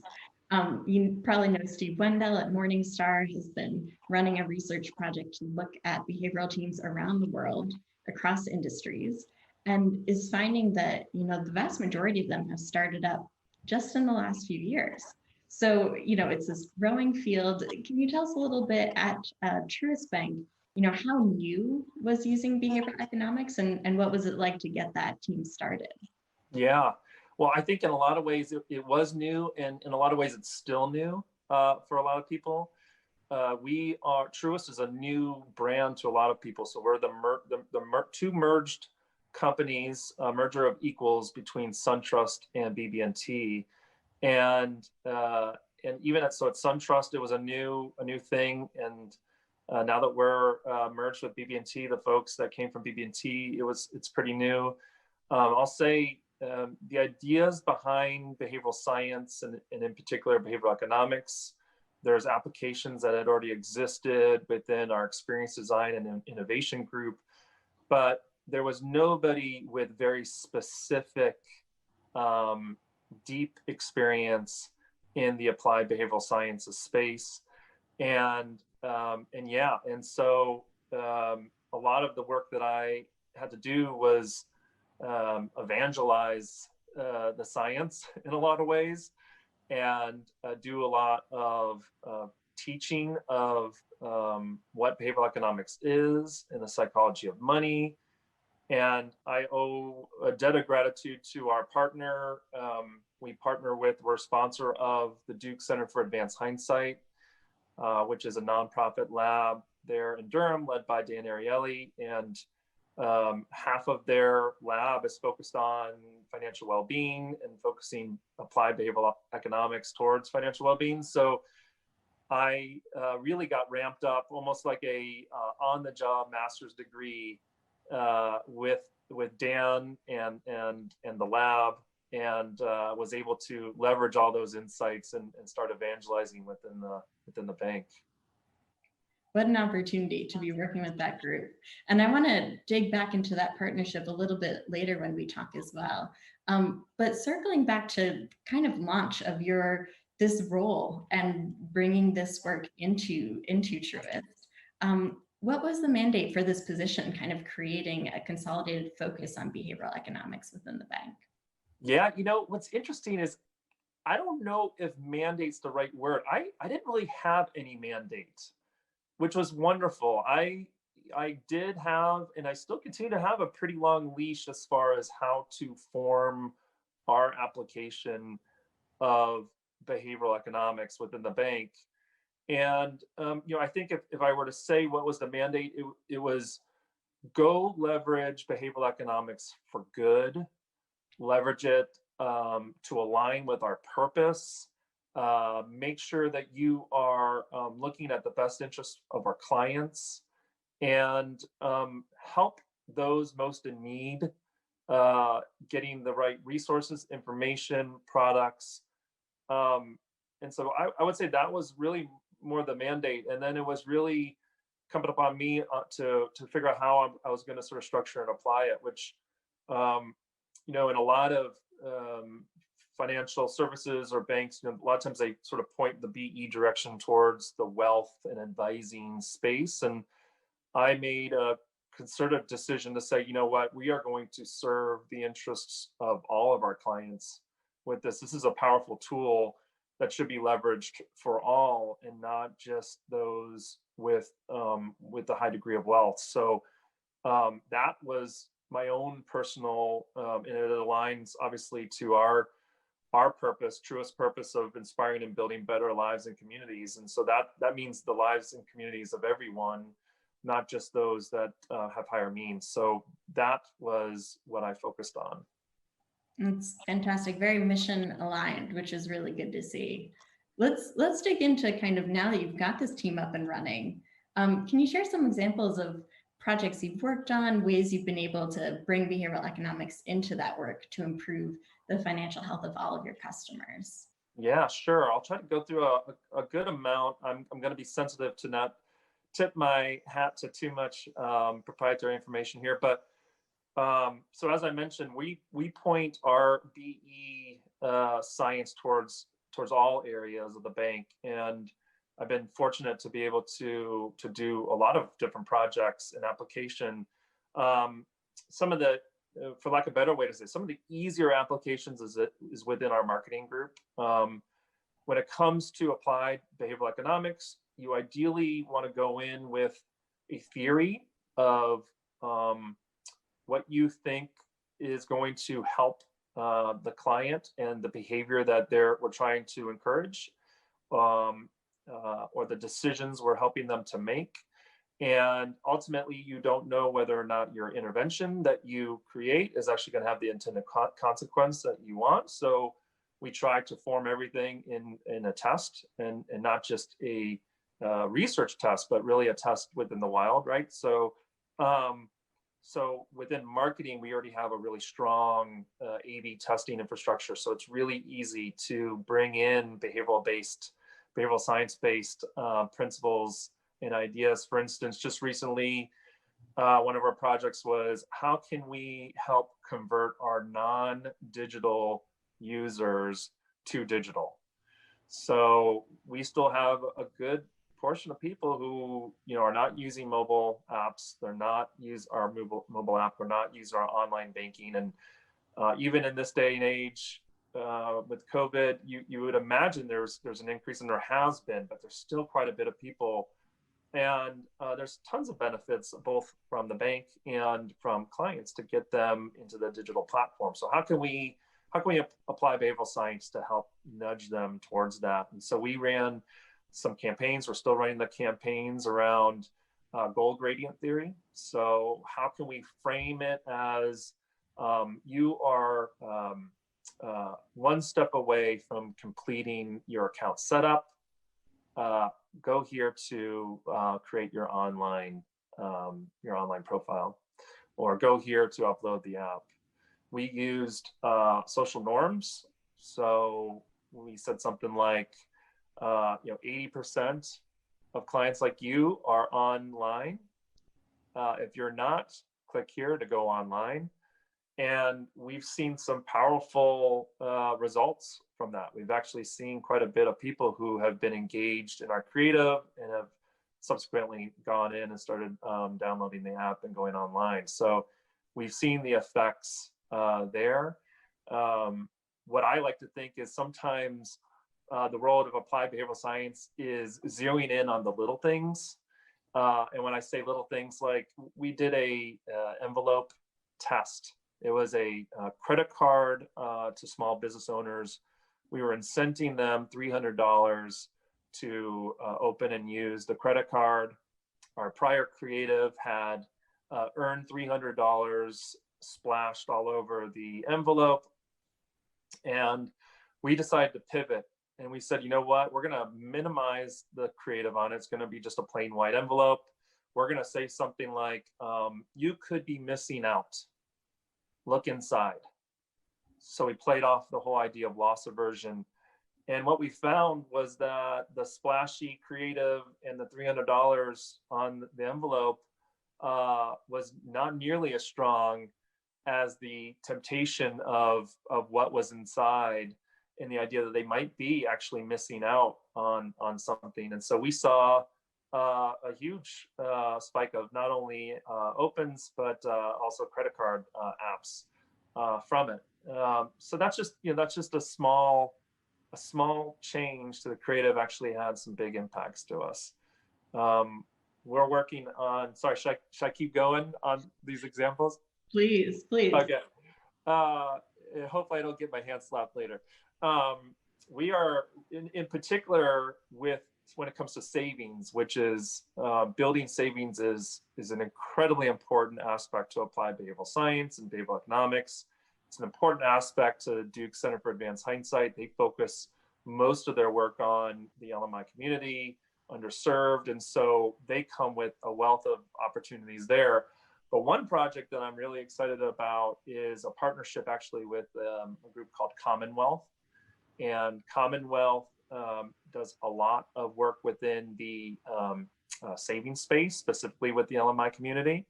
And we're actually working with them on a prized link savings platform for our underserved.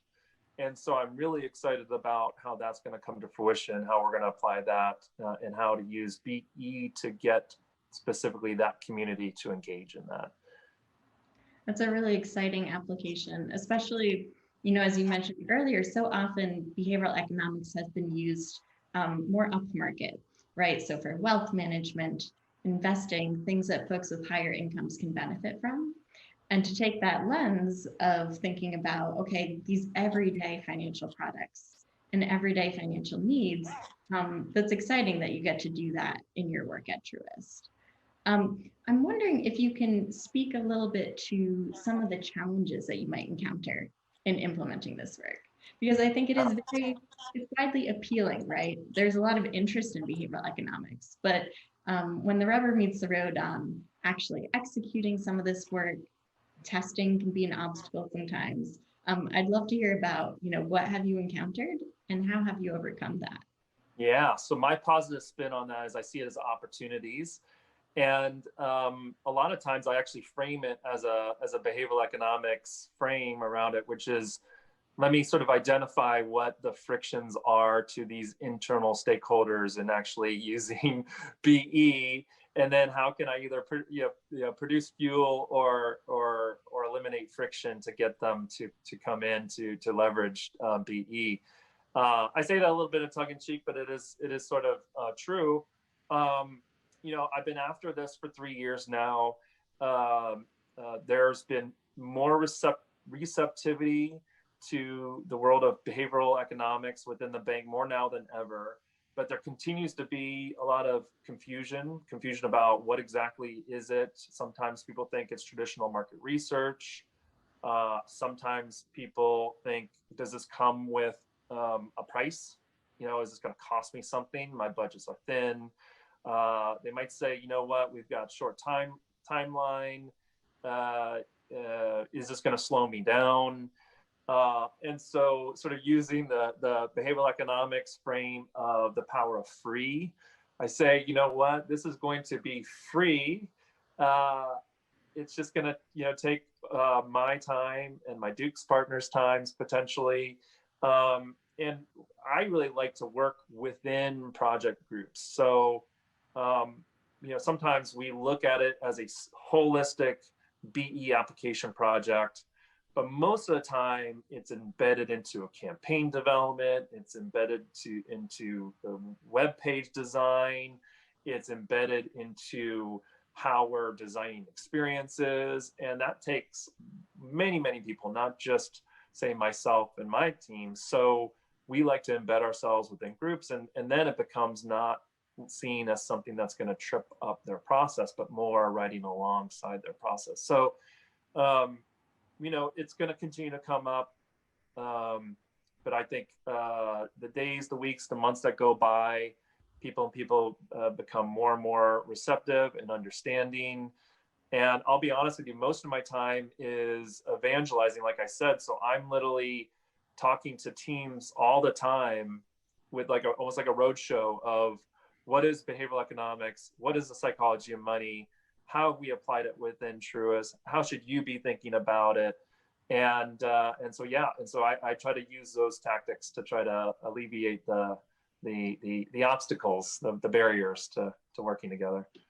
I really like that idea of using behavioral economics to tackle those internal challenges and processes that can often be very meaningful for executing on that work. You touched on this a little bit, Jason, but I'd like to drill down on what teams' work this best connects to, because I think that's helpful for other companies who are thinking about implementing behavioral economics. Where should that sit within the organization, and whose work does it relate to? Yeah, I mean, what's amazing for me about behavioral economics is it really can be applied and impact nearly everyone. I mean, and in every situation. So, for instance, I'm located within marketing, but we support the whole bank. I've seen it, have the group within, sort of a data science team, or a product vertical, or, as I mentioned, private wealth, or it could be within experience design and innovation. It could be housed within sort of some of the digital teams. I think in my world, I like having it housed where you can make the most impact across the company. It's not just a digital play. It's not just a product play. It's not just analytics and data science. It can touch so much. So, it's a good question. I would say wherever it goes, make sure it can still have the opportunity to touch as many areas as possible, and that where it's housed doesn't restrict its ability. And that's an important point, considering that the work to support and improve financial health it's a systems-wide endeavor. So with behavioral economics as a tool towards that end, that makes a lot of sense. Thinking about some more recommendations for companies before we turn to our audience questions, and just a reminder for folks, you can drop any questions that you've got for Jason into the chat. Another way that companies can configure this work is to build an internal team. They can bring in external experts, consultancies, folks like the Financial Health Network who can do that work on a consulting basis. Or you've mentioned your partnership with an academic institution, the Center for Advanced Hindsight at Duke. Could you talk a little bit more about that partnership, kind of what they're bringing to the bank, how you differentiate those roles, and how you think about the internal versus external question? Yeah, I think there's a lot of ways that you can go after it. My own personal experience is I came with a great amount of background in certain areas that was based in understanding consumer behavior based on traditional research, both qual and quant. I have a psychology degree, but I by no means had higher education within the applied behavioral sciences in a big way. So for me, I was bringing something new. I knew I needed to do whatever I could do to be upskilled in the space. And luckily for me, Truist, SunTrust, now Truist, really is an incredible company that supports growth in that way and supported me on that journey. And I recognize that as much as I'm getting upskilled, there's a large amount of information in academia still that has not completely proliferated into the corporate side and the applied side. And I just love having that sort of funnel into with new and novel ideas that are coming in constantly and how we can apply it. And so for me, it was a no-brainer to partner with Duke. I think the value of partnering with a company like Financial Health Network is of great value in this space as well. But there's a lot of PhDs also, and a lot of master's degrees, and a lot of people that might want to make that change from academia to corporate that could easily be brought in to start a nudge unit or a behavioral science team.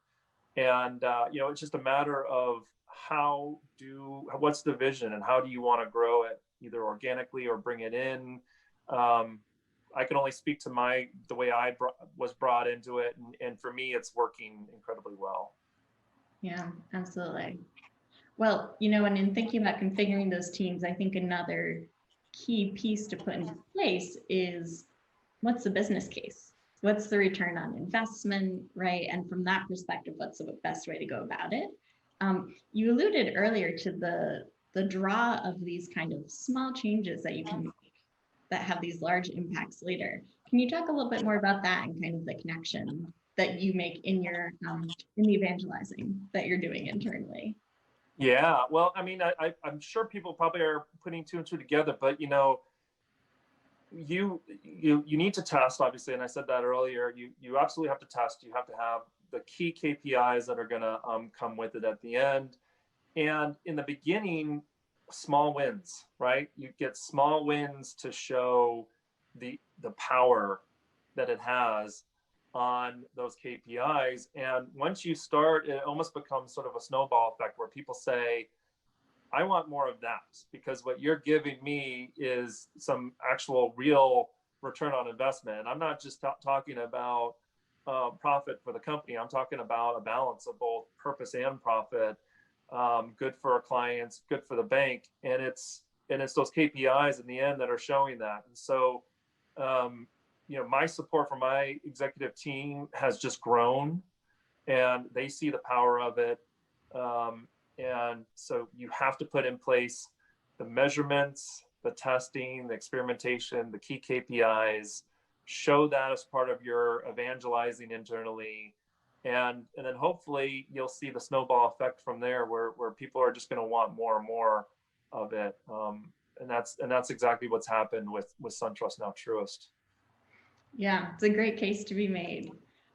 Before we turn to a few audience questions that have come in, I just want to think ahead a little bit and learn about what you're working on next. What's kind of coming up that you're excited about? Yeah, so here I might be a little vague, but what I'm excited about is, so we're going through a merger, and two big banks becoming one, and everybody knows in COVID, so it has an impact on how we focus on our projects and how we're serving our clients. And so some of the things that we've been working on are sort of federating, and then some are incubating, waiting for where all of our systems are connected, platforms are connected, our brand is all synced up across the board. But what I am excited about, there's some things that we're working on centered around those that are that have taken on the loan deferments, and how can we work with those clients to get them back into the payment cycle, but do it with the most empathy that we can and the most flexibility of understanding their potential situation and the difficulties that they may or may not have in getting back into payments.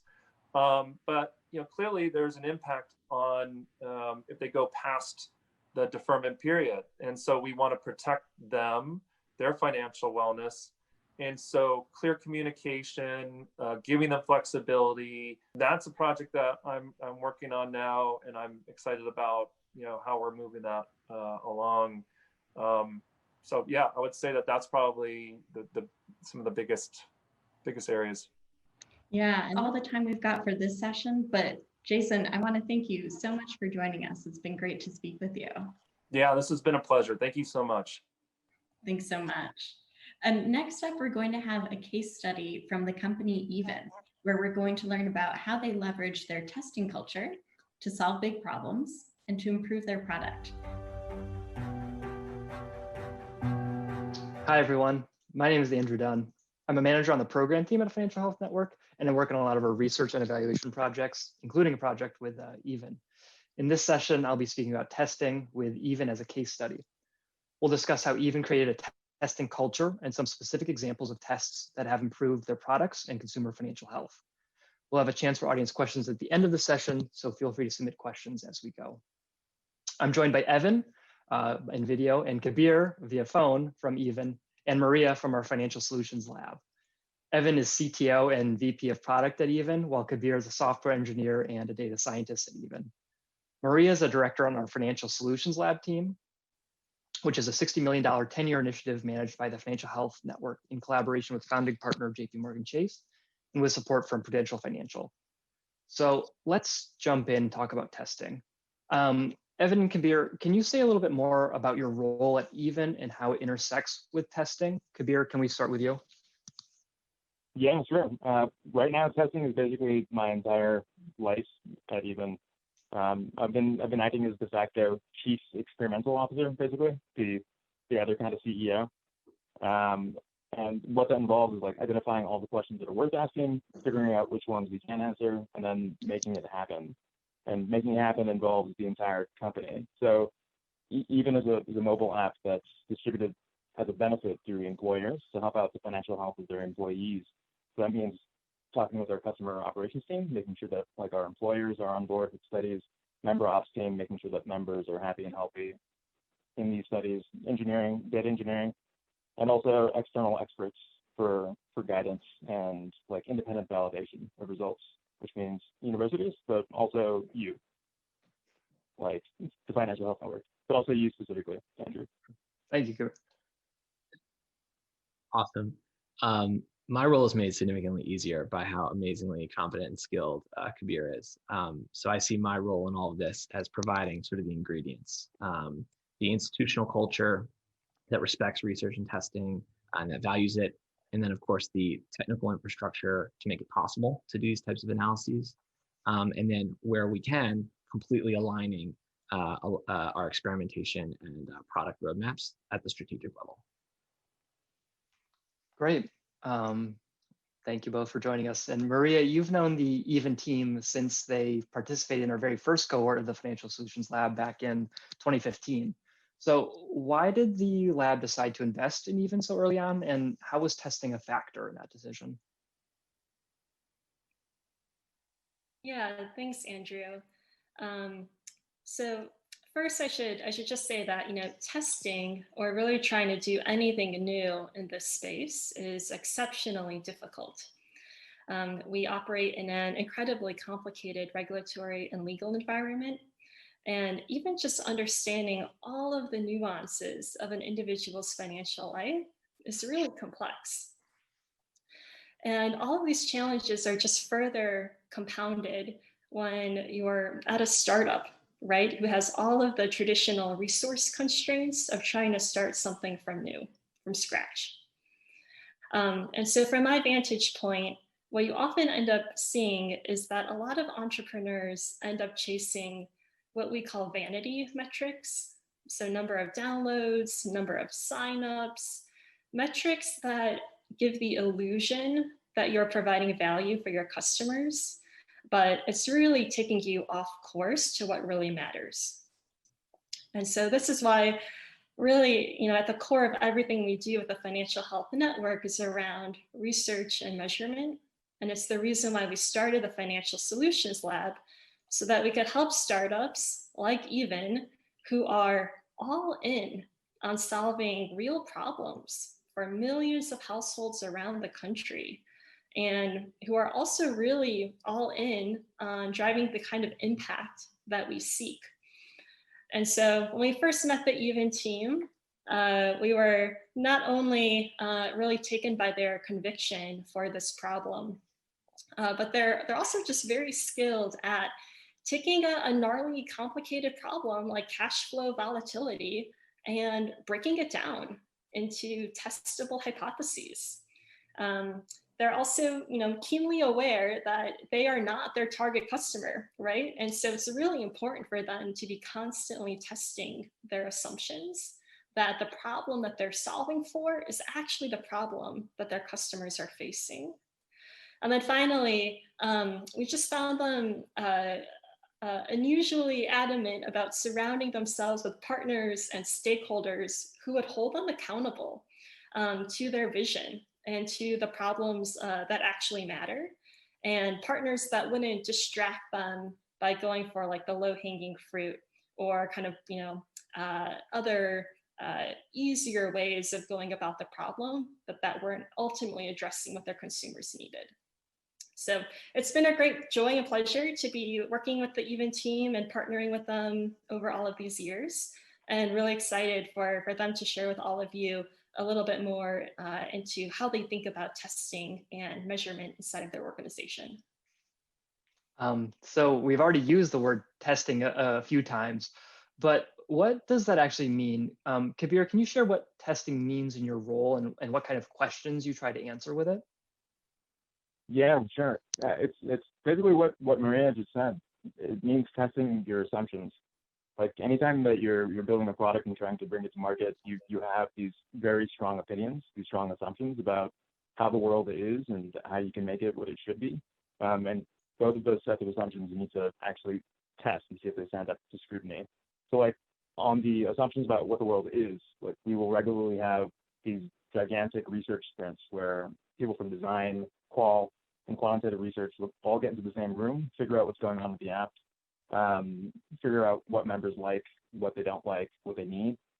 And the way that we do this is like we look at app usage patterns, we hold interviews with people, we send out hundreds of surveys, bring back results and send out hundreds more until we kind of get a picture and turn our assumptions on their head. Like, for example, just up until recently, we thought that people were taking out paycheck advances to deal with short-term cash flow emergencies, but that's not true.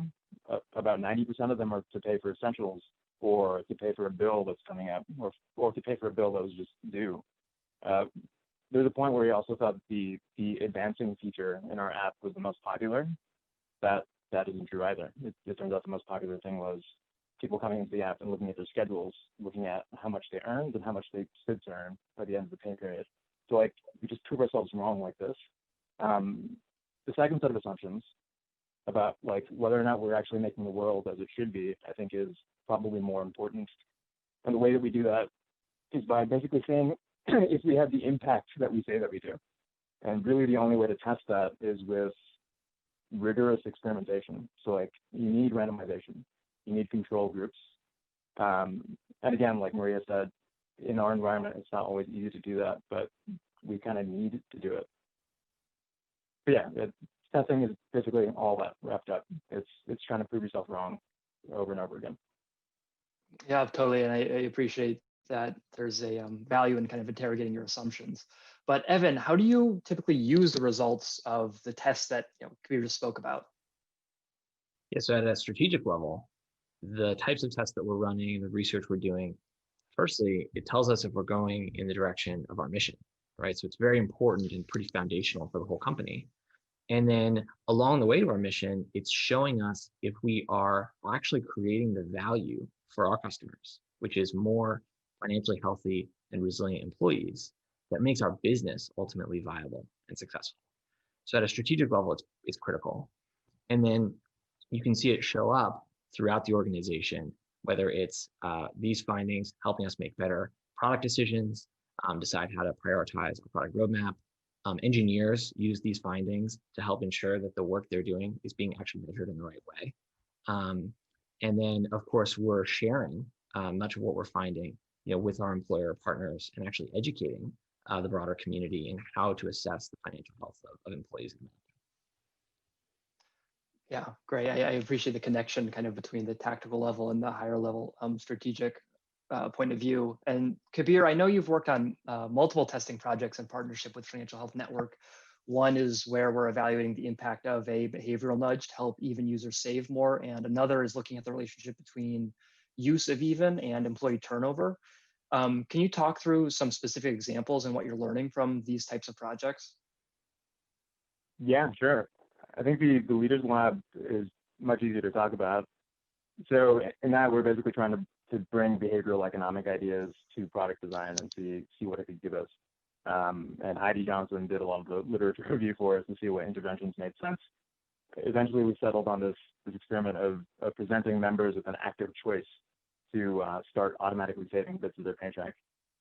The behavioral economic principle basically smashed it. It was great. The people in our treatment group, were 25% more engaged.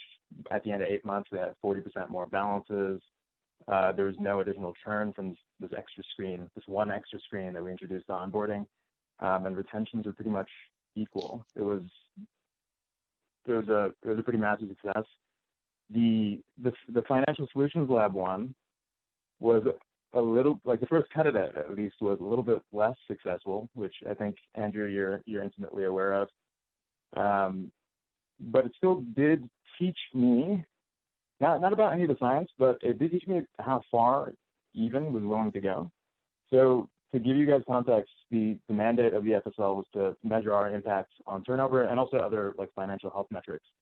And the most foolproof way I could think of doing that was doing a randomized control trial of the entire Even app itself, which means in the treatment group, you get the full app and its functionality. In the control group, you get basically this dummy version that didn't do anything. And you collect measurements from both groups and see what the impact was at the end of 3 months or so. This was incredibly ambitious, and it took up resources from the entire company. So the engineering team had to spend hours with me to help build this thing out.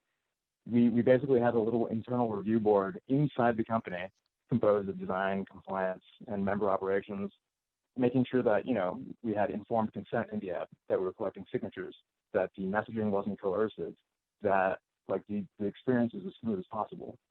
Our chief compliance officer, Swati, took time out of her super busy week just to make sure everything was up to snuff.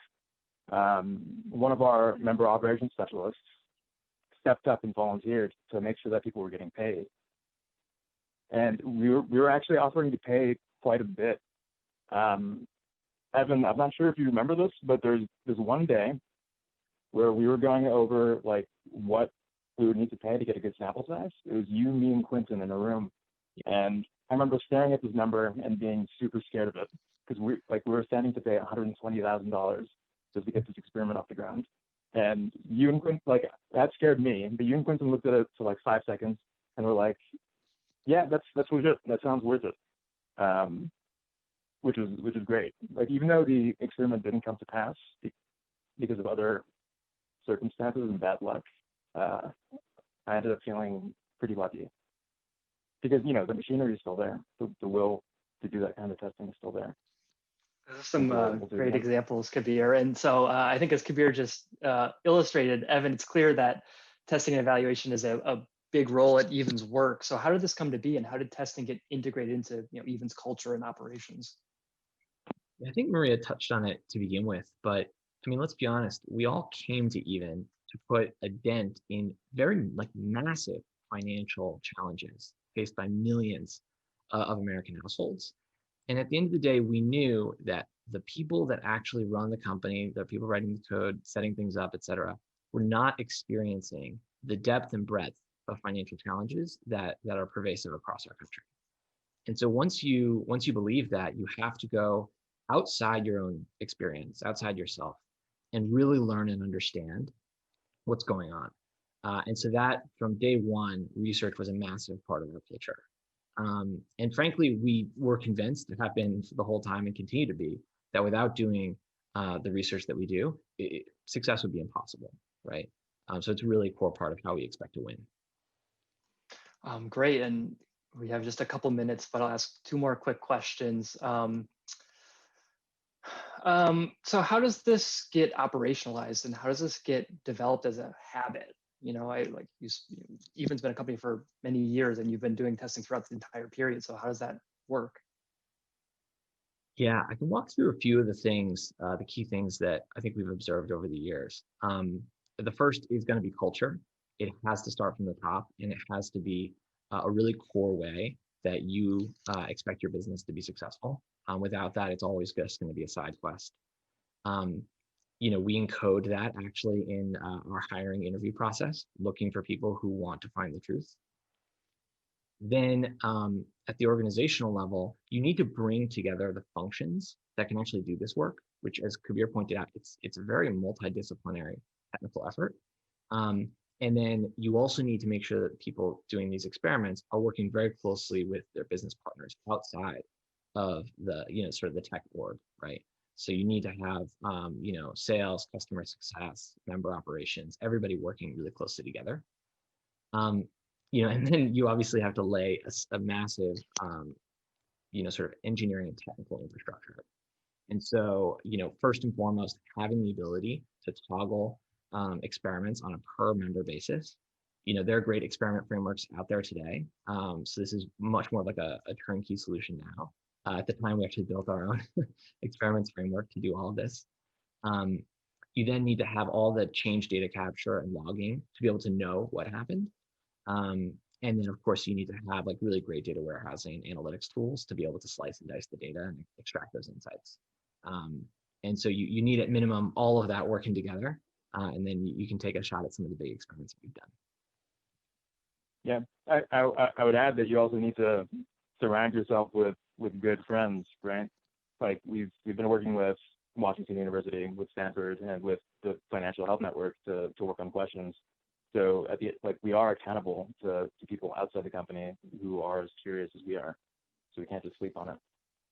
Yeah, totally. And appreciate our collaboration there. Maria, I'll give you 1 minute for one final question. So we've talked about some specific examples here at Even, but I know that many other companies are testing and rigorously evaluating. What have you seen elsewhere, out in the industry? Yeah, just a really quick thought given our time limit here. One, companies that are making an investment right into experimentation and testing is really key. So whether that's setting aside budget to kind of recruit the subjects that you need, like Kabir had mentioned, or working with partners, and maybe that's going to take an investment of time across your team. But I'm going to have to throw it back to you, Andrew, to close this out, given our limited time here. Yeah, as always, I wish we had more, but unfortunately we're at time. So thank you, Kabir, Evan, and Maria. It's always interesting to hear what Even is doing. And I think your work affirms that testing is achievable and can take many different forms. And so I think there's a lot of value, even though there are some small costs, but the end result is definitely worth it. So for a specific example of testing, I think you can look on the video page below our video for a report titled Financial Health Solutions Using Tax Refunds for Debt Repayment. And you also can look out for a Leaders Lab report on Even, which will be released later in December. And if you're an early stage startup, you can always apply to our Financial Solutions Lab, which will be opening applications for our accelerator on October 27th. Finally, we always collaborate with companies to identify promising FinHealth solutions. So if you're wrestling with these types of questions, reach out to Financial Health Network for support. So our next session will be on lessons from emergency cash assistance in a pandemic. We'll hear from some financial coaching and emergency aid experts on what works and best practices. So I will turn it over to Professor Collins and that panel momentarily. Thank you all.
Welcome, everybody. My name is Michael Collins. I'm a professor at the University of Wisconsin at the Center for Financial Security.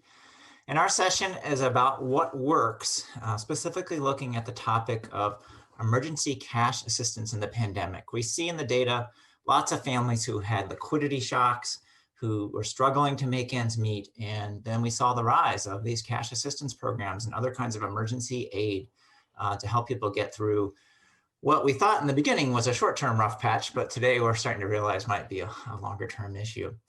So the pandemic has really just made these issues that were always with us, that economically vulnerable families have always faced, just that much more acute. In many ways, all COVID has done is put a magnifying glass under the struggles that so many families have. And so today we're going to learn about some models to think about ways that cash assistance can really become part of the toolbox that we use to help build people's financial stability over time. So for about the next half an hour or so, we're going to have some Q&A with two key experts in the field. Jesus Reina, who's the Chief Executive Officer of the Family Independence Initiative, or FII. FII is a real leader in this field, helping us think not only about financial capital, but also social capital and how we build them in low-income communities. He's the CEO of FII and has been in that role since 2017, and that time has really strengthened the programs. They're active nationally and really a leader on these issues.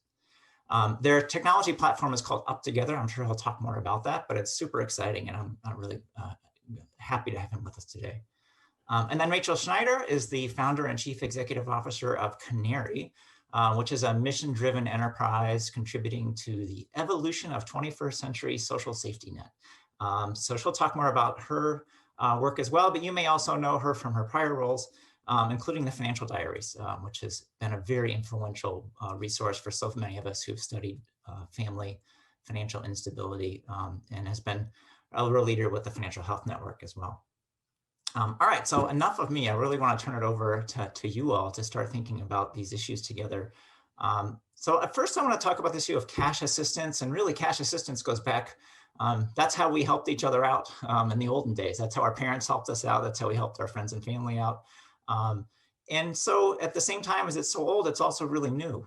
You know, we've moved to a system where it just makes sense to give people money and to help them get through. So we've seen a lot more interest in cash assistance, in unconditional cash assistance in recent years. So help us think a little bit about what has been the impact of the pandemic on this movement, and where do you see the future of cash assistance programs? And I'm going to start with Jesus. Sure, yeah, Michael, that's right. And we've been in this space. FII has been around for 20 years and almost 20 years. And from the very beginning, it was recognizing people's own ability and the initiatives that were taken to improve their economic position and invest in that and drive towards that. And we've historically seen great impact as a result of it. But it was always hard to get people to not think about leading with a program to assist those who are struggling with poverty and putting the burden of a system challenge of disinvestment into the shoulders of those who are struggling in poverty.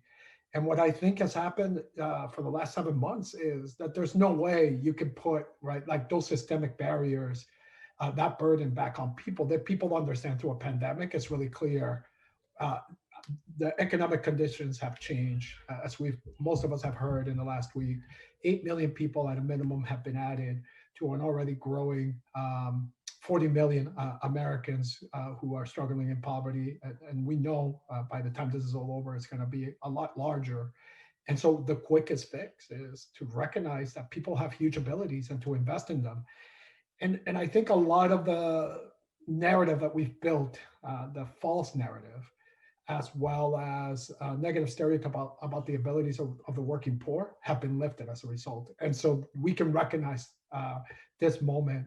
And my hope here too is that it lasts for a lot longer than what the pandemic lasts in that sense. Great. Rachel, what's your take?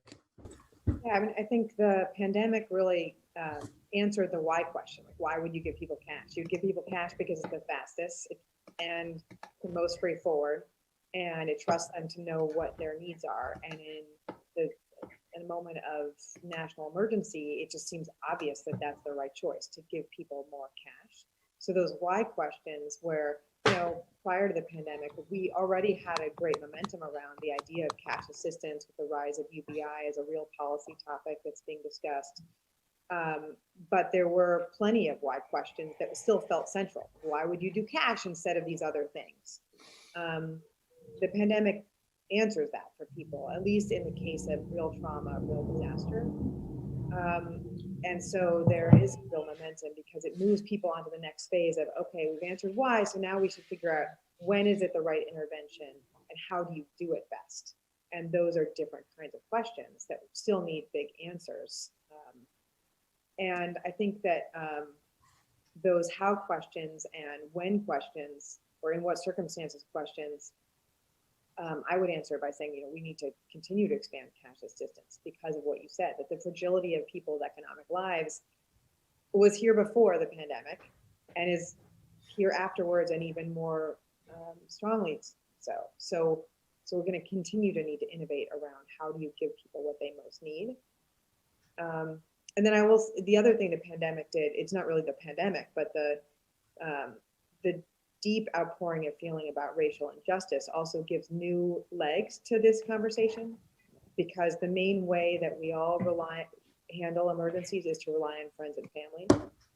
And in the context of white household wealth being 7 or 10 times more than Black and Latino household wealth, the claim that you could just rely on friend and family is just so obviously false. And I think gives really important credence to why you should be investing in communities by pushing more cash into those communities. Yeah, great point too. It's not just the pandemic. It's, again, the pandemic has combined with the other events that are going on in American society today to make us really realize that we have to do more to make equity more accessible. So we started talking a little bit about the mechanism. So we're generally thinking that cash assistance is important. It's an important tool to have in our toolbox. So let's think a little bit about how we distribute it. So there's lots of different channels that cash assistance could be delivered. You each have very different approaches in terms of how you're thinking about delivering cash. And so, we could imagine fly a helicopter over a community and drop dollar bills. That's a method, but probably not the most efficient method. So, what are the channels that you've been thinking about, and why do you think that they're most effective? And Rachel, why don't we go ahead and start with you?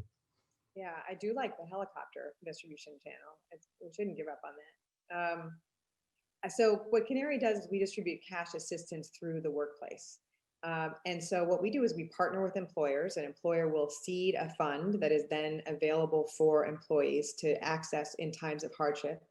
And then when employees experience some kind of a personal hardship or a natural disaster, they can come and apply for funds that they do not have to repay back at all. And many employers use funds like this, structures like this, to also fundraise among employees so that people can contribute in and help their fellow colleagues. And part of why I think this is such a critical channel and a reason in a good way to deliver this kind of help is that employers have a vested interest in a financially healthy workforce. And so they are motivated to continue providing resources. And the way I think we should think about emergency assistance is just one more piece of a robust financial wellness package, that a robust benefits package that a good high quality employer would deliver to its people. And it has benefits not only to the individuals who might need to access the grants, but a broader cultural benefit, because it makes it clearer that a community of people exists through this company and has each other's backs. And there are some tax advantages for employers if they're going to use a structure like this. And I see that as no different than, right? So employers can get some tax advantages and individuals can get some tax advantages if they get emergency assistance from their employer. And I see that as no different than the tax benefits of providing health insurance through the employer. It leads to an imperfect system, and we can talk later in the session about policy change that should happen here. But we need more employer benefits that deal with the real problems that people experience today. And I think that drives longevity in the workplace relationship, increased productivity, increased loyalty, and a just generally higher engagement and feeling of belonging. So the employer channel is one important channel. So then Jesus, you have another approach. So tell us about what your work is. Sure. Yeah. So we've been promoting a strength-based approach, which is centered on three key principles. One is recognizing that social relationships and that social capital, as Michael, you mentioned, the way that people are, whether it's lending monetary capital or support, that could translate to monetary capital. If somebody watches my kid, et cetera, it's really invaluable. Two is, as people are demonstrating initiative, to invest in that. And then three is choice, that those who are closest to the problem, have proximity to these challenges, should be seen as the experts and recognized as such and invested as such. And again, we have a track record of demonstrating the value of this approach when it comes to facing the issue of poverty and its symptoms. What we've done in the last 7 years is to take that experience and digitize it so that we have a tool with our Up Together platform that allows us to really implement and help others adopt this strength-based approach. And so for the member experience, for a family who is struggling in poverty, they're creating a profile, naming their goals, tracking them as if it was their Fitbit, so that they get a good assessment as to how to be able to take the next critical step towards those big goals that they have for themselves or for anybody inside of their household. For us, we're getting the aggregate of that data. They're connecting their bank accounts, so we get through an API, an app on our platform, we get direct bank data from their financial institutions and any other one that they link, as well as that self-reported data around education, health, community, et cetera. And then we transfer dollars or create opportunities for them to receive dollars as a result of that effort. And the platform allows us to disperse the the dollars either directly to their financial checking account or savings account.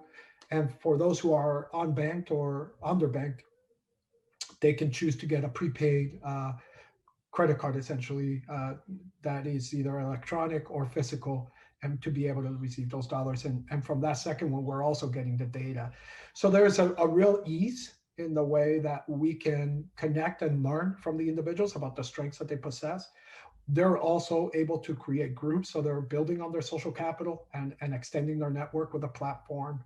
And so the technology allows us, right, again, to complement what we know works, what is already happening on the ground, and catalyze it in a really strong effort. And so for fund partners, so this is philanthropy and government, they can easily park dollars, recognize the initiative that these folks are taking, and trust that they know and will continue to know best how to be able to move towards their goals, and deploy dollars via region, zip codes, et cetera. So it's really pretty dynamic. And what I will recognize is that we've gotten it somewhat right. And what we know is that we're going to continue to get it right, both with our collaborators on the funding side, as well as our member side. They're giving us tons of feedback so that we can grow and expand on this work. Great. So that platform, just because I don't want to fumble it, but it's Up Together. Is that the name? Up Together. That's right. Yep. Org. Yeah. Org. Anybody can go visit to it. Uptogether.org. It's pretty easy for you to, even if you want to get on the wait list and sign up when we have the ability to open it up for anyone. Yep. Great. So Rachel, can you talk a little bit about the mechanics? So we heard about the mechanics of how through the Up Together app, benefits or cash benefits are able to be distributed. How do you think about this flow of funds when you're talking about employees or clients that are part of the Canary platform? Yeah. And what barriers are you facing? Yeah, it's similar in some ways, right? So an employer that deploys with Canary essentially works with our team to set up their white labeled Canary. We call our platform a grant circle. So we set up the grant circle for that employer, and then they communicate about it with their employees. They give us a list of who's eligible, essentially. So for ours is a closed platform, and you can only come and apply for a grant if you're on the eligibility list. But an employer then communicates with their staff about what this program is, what its benefits are, and then workers have the opportunity to then come to our platform and they log in and create an account. Once they have an account, they can either request funds or they can contribute funds. And one of the really powerful things here is to see the extent to which people contribute, right? So we have one person who's contributing a small amount every pay period, and saying, my goal is to ultimately fund enough so that one of my colleagues can receive a grant. And there's, I think, a really powerful benefit there in terms of dignity, because this is not a program you come to only with your hand out. This is a program you participate in as both a donor and a recipient. So we can receive money either by payroll or through our website or through ACH. And then on the flip side, when we're making grants, right now we are using PayPal to push money to individuals. And that's working for us pretty well, because we're working with an employed population that even if they don't have a PayPal account, they can set one up. As over time, we'll add more options, we'll add direct deposit, we'll add other ways to receive the money. But so far, we haven't really been getting pushed from clients to do that. This doesn't seem urgent. That said, payments are a real challenge. Like, as this audience knows better than most, payments are expensive, they're slow, they're error prone. We definitely spend customer service time tracking down why a payment didn't go where it was supposed to go. And when you're talking about emergency funds in particular, we have a huge, huge objective about being fast. And payments are a barrier there. Jesus, have you found similar issues on the payment side? Yeah, so we sort of entered this year with a very sort of traditional look at and thinking about our work. And as everybody else is experiencing, we got thrown for a loop. But the good thing is that we had already made certain improvements on our platform. So on the back end, we're using Stripe, which is based here in the Bay Area. And they gave us an ability to scale on the payment side, as well as to do that prepaid card option.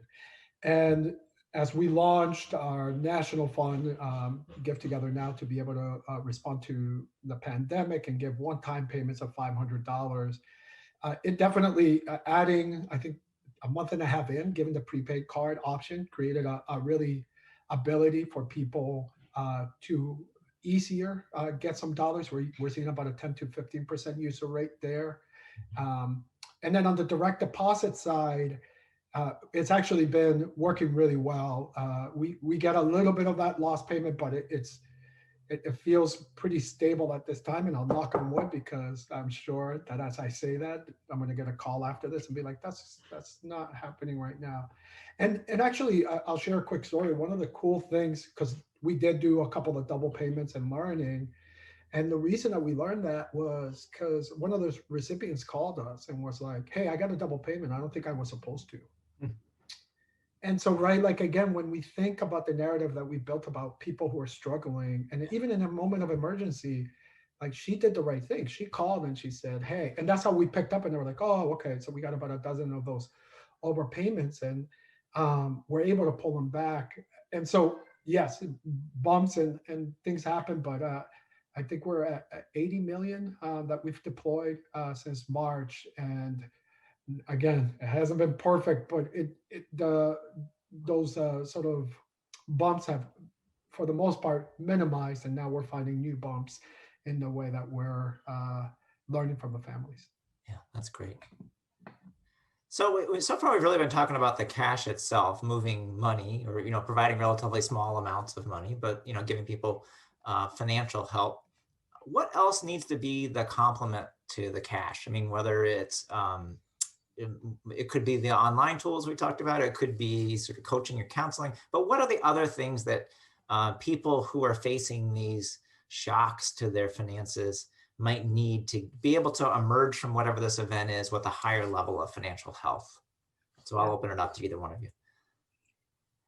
I'll start, but I'm sure, I know FII provides a lot more than, in addition to cash transfers, and we have aspirations of doing so as well. So I am thrilled that we are integrating with Spring4. Spring4 offers qualified referrals, essentially, to thousands of resources that could be useful to somebody experiencing financial hardship. And we're integrating Spring4 into our platform as part of our participation in the Financial Solutions Lab's nonprofit FinTech exchange. So we're just ecstatic about that. It feels so satisfying to be part of the lab and the cohort of other organizations participating in the nonprofit FinTech exchange is just fantastic. So we're really excited about that.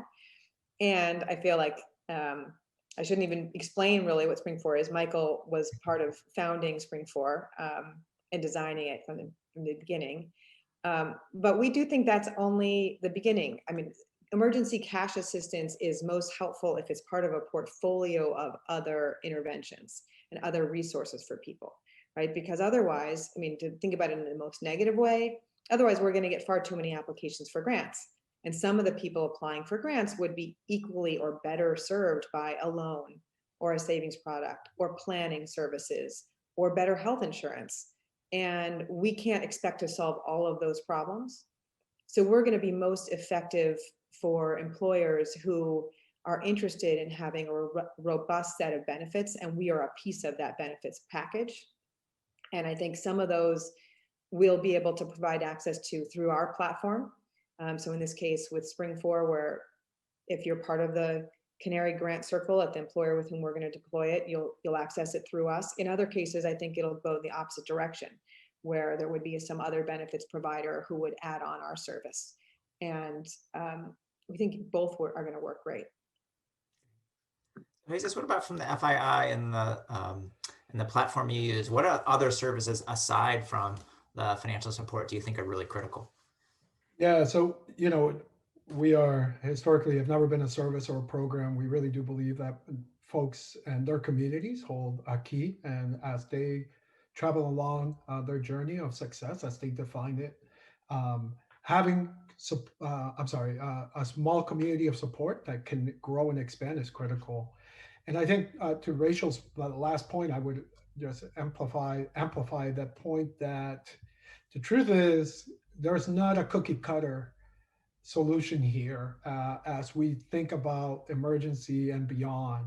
And so I would say it's critical for anyone who wants to, especially for those who are struggling and during this emergency, is to put on that inquisitive hat and ask and to learn and to lift and to, test small to be able to amplify big. And I think, to that end,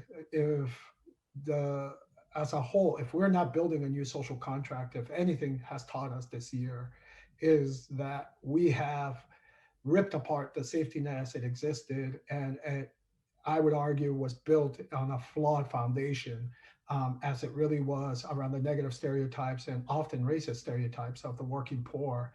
And so as we think about what to build next and to support those individuals who are struggling, how are we thinking about that new contract? How are we investing in people's abilities and sharing in the way that they're building assets in their way? So to us, that becomes really critical, because one of the things that we have found over and over again is that people are hungry for that sort of dignity and recognition of their abilities, and to be able to have easier access to dollars. And, I mean, I could go on about it, but the last thing I would just say to that effect, though, is we have done such a poor job over the last 30 to 40 years in creating an easy way for people to access cheap, flexible capital in low-income communities. How are we going to change that? And that's just like one place to start. That's a great segue, actually, to talk a little bit about policy. We also have some questions coming from the audience, so I want to get to them. But before we do that, what are the lessons that you think you've learned from the last year, or just in general from your work around cash assistance, that not only for federal policy, but also for state and local policy? What can we take away from this that, maybe we could start to use to change some of these systemic inequities that we think need to be addressed? Yeah, I mean, a couple of things. So one is, we did a survey of about 120,000, 130,000 people who received dollars. We've gotten about a 15% response rate. 75% of the dollars went for basic needs such as utilities, food, housing, transportation. Half of those dollars went for utilities. And 26% of the folks used some of the funds on their extended family or friends, or 21% some of the funds for their community. And that shows is that this works, that this isn't rocket science, that when you put those resources and the ability of flexibility for people to think, and I often relate it back to what happens when an organization gets a huge unrestricted grant. We get creative. We think, not only can I do X, Y, and Z, but I can advance on Z and A, right? And it's exactly the same thinking, right? And Rachel can speak volumes on this from her work in the financial diaries. It just frees people for an ability to be creative and growing their financial position. And so I think for us is, again, looking at the policies that we've built. So we're doing a pilot here in Oakland, California, with the Mayors for Guaranteed Income through the mayor's office, Mayor Schaaf. And it's specifically targeting earned income tax credit or a child tax credit, because there's no way that the philanthropy dollars that we're using to seed that demonstration can support it at scale in the city of Oakland, let alone the state of California.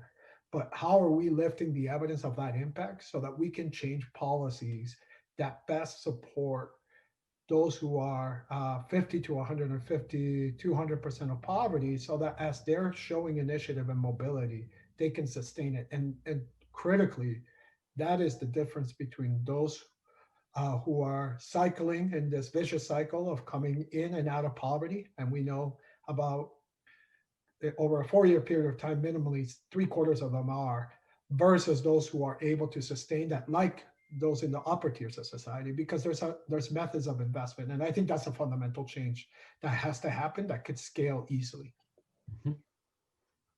Great. Rachel, how about you? What are some policy lessons at various levels that we can think about? So I was going to say something more mundane than what Jesus just said. Payments is a huge one. I mean, we just need real-time payments, and this is ridiculous. And it's going to take some kind of policy change to get us there, or some kind of policy push. I also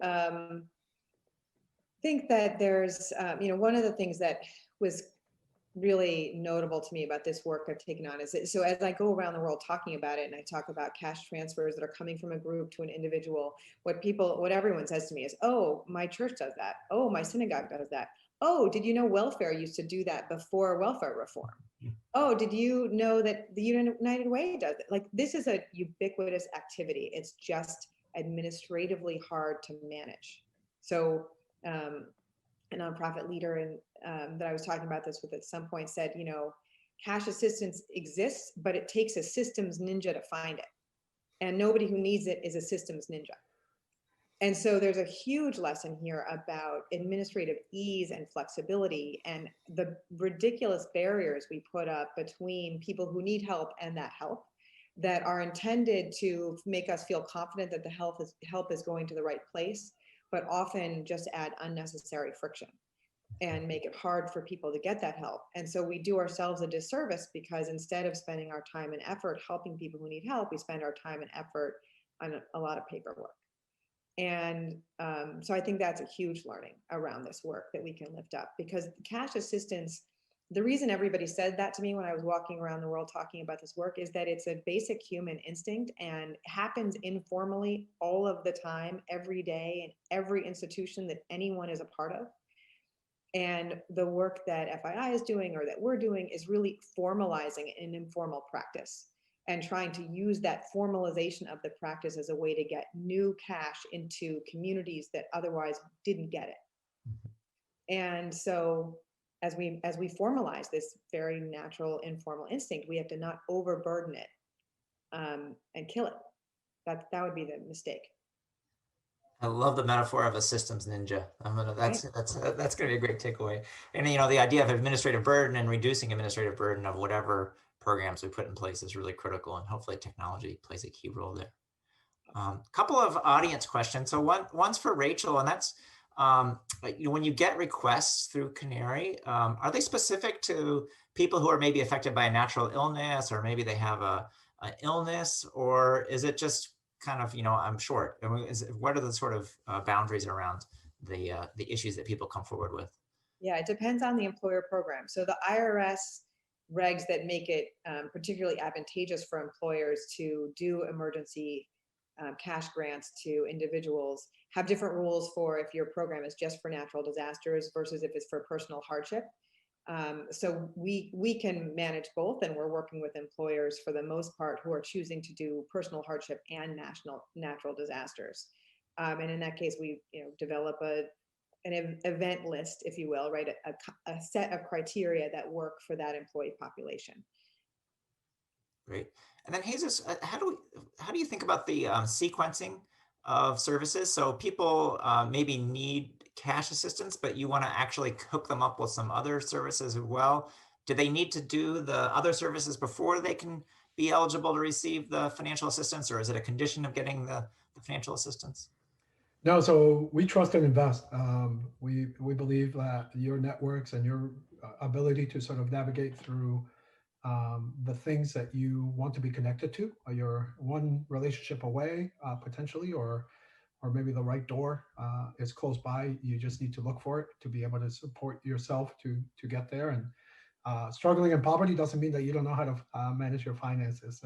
I share all the time. My mom brought us from Puerto Rico to Massachusetts with $80 in her pocket, and we participated in the safety net, and she knew how to navigate what little resources we got better than most people. That wasn't her need. And I think going back to this cookie cutter, like it could be that I do need financial services, and it could be that Rachel doesn't. And so how do we account for that? If we then make, and to her point, burdening everybody through unnecessary administrative work, how do you account for people's own expertise and abilities, and then trusting and investing in them? And so we lead with that trust and invest first, and then let them tell you. And if you're curious on how to be able to support them, that's the easiest way to find out. Great. So we just have a couple of minutes left, so I want to give you each a chance to chime in and just where you think this field is headed. What's next? And, are we able to really show that we're getting good return, for either socially or return in terms of the investors in your programs? So go ahead. Yeah, I think we absolutely are, right? So FAI has been collecting a huge amount of data since their inception, I believe. We are collecting also lots of data, although earlier stage. And what the data really clearly shows is that there's an ROI on this investment, that people report things that seem small, like I had less financial stress now, but they also report, well, the lack of financial stress or the diminishment of my financial stress enabled me to figure out what my next steps were. So it's that opening of the mind that Jesus was talking about. We also see really concrete things, like I was able to focus more on my performance at work, or I was able to avoid late payments or fees. I was able to avoid taking on debt. I was able to manage whatever the emergency was that came up. And then somewhat regularly, we also hear these really dramatic stories of impact, right? So we had one person who we gave a grant to, who just, tells this incredibly powerful story about her financial stress hitting exactly at the worst time for her pregnancy. And the cash grant that she got that was funded by her employer is what she credits with enabling her to have a healthy baby, right? And putting food on the table for her kids and being able to pay her rent. And like these kinds of stories of impact, they're so powerful and so important. And to me, what that suggests is it's not necessarily that we have a hard case to make or really that much more to learn. This works and it's an important intervention, but we need to keep making the case, and we need to keep collecting data so we can get better and better at targeting cash assistance to the highest impact uses, right? To the biggest needs. Great. Jesus, I know you had a amazing comment to make to close this session down, but I was going to compliment Rachel, so yes, we're good. And Rachel did a great job of telling a great story. So thank you both for your expertise, for your leadership in this field. This is an important area. Anybody who's out there listening to this, I hope you think a little bit about this idea of emergency assistance. You've got two great role models to look at and two great programs to look at. And so thanks for being with us today. Thank you, guys. Thank you.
Thank you so much, Michael, Jesus, and Rachel, for that really fascinating deep dive into cash assistance programs and really the potential for them to grow and continue to thrive in the future. I just want to thank all of you watching at home for your patience as we worked through some technical difficulties earlier today. I mentioned it at the top. If you haven't yet, make sure you are registered on the Emerge site. We will send out recordings of all of the sessions. So if you missed any of them due to some of those glitches that we worked through today, we'll be sure to get those out your way early next week so you can enjoy those sessions again.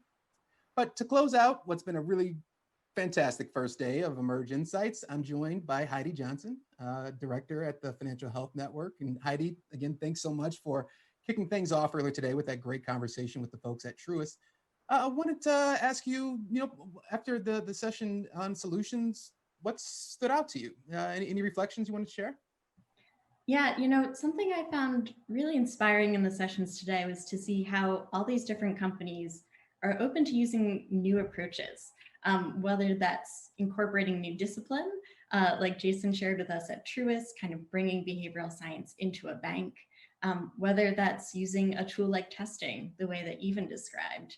I thought it was really striking to hear about how they wanted to test their assumptions and really figure out, rather than looking at, I think what Maria called the vanity metrics, true financial impact and what needs to change to head in that direction, I think is really powerful. And of course, in this time, that adaptability of bringing in new tools is particularly key. And I think our last panel did a fantastic job highlighting that point and kind of showing how important it is and useful to make those pivots when you need to. I think Rachel talking about thinking of a very different kind of employer benefit package is kind of an inspiring take that maybe we can all take away, right? So what is each of our role as stakeholders in the system and our connections to people who are financially vulnerable? And how can we maybe broaden our view on what it means to support them and what tools we can bring to bear to that question? Fantastic. Well, thank you so much, Heidi. It's a great way to wrap up our session today on solutions. And thank you again to all of you for joining us for Emerge Insights. We're going to be wrapping up today, but hope to see you early tomorrow morning at 10:30 a.m. Central. We'll be diving into measurement to understand how providers are putting measurement practices into place that help them gauge the impact that they're having on their customers, their employees, and their communities when it comes to their financial health. Thanks again for joining us, and we will see you tomorrow. Bye.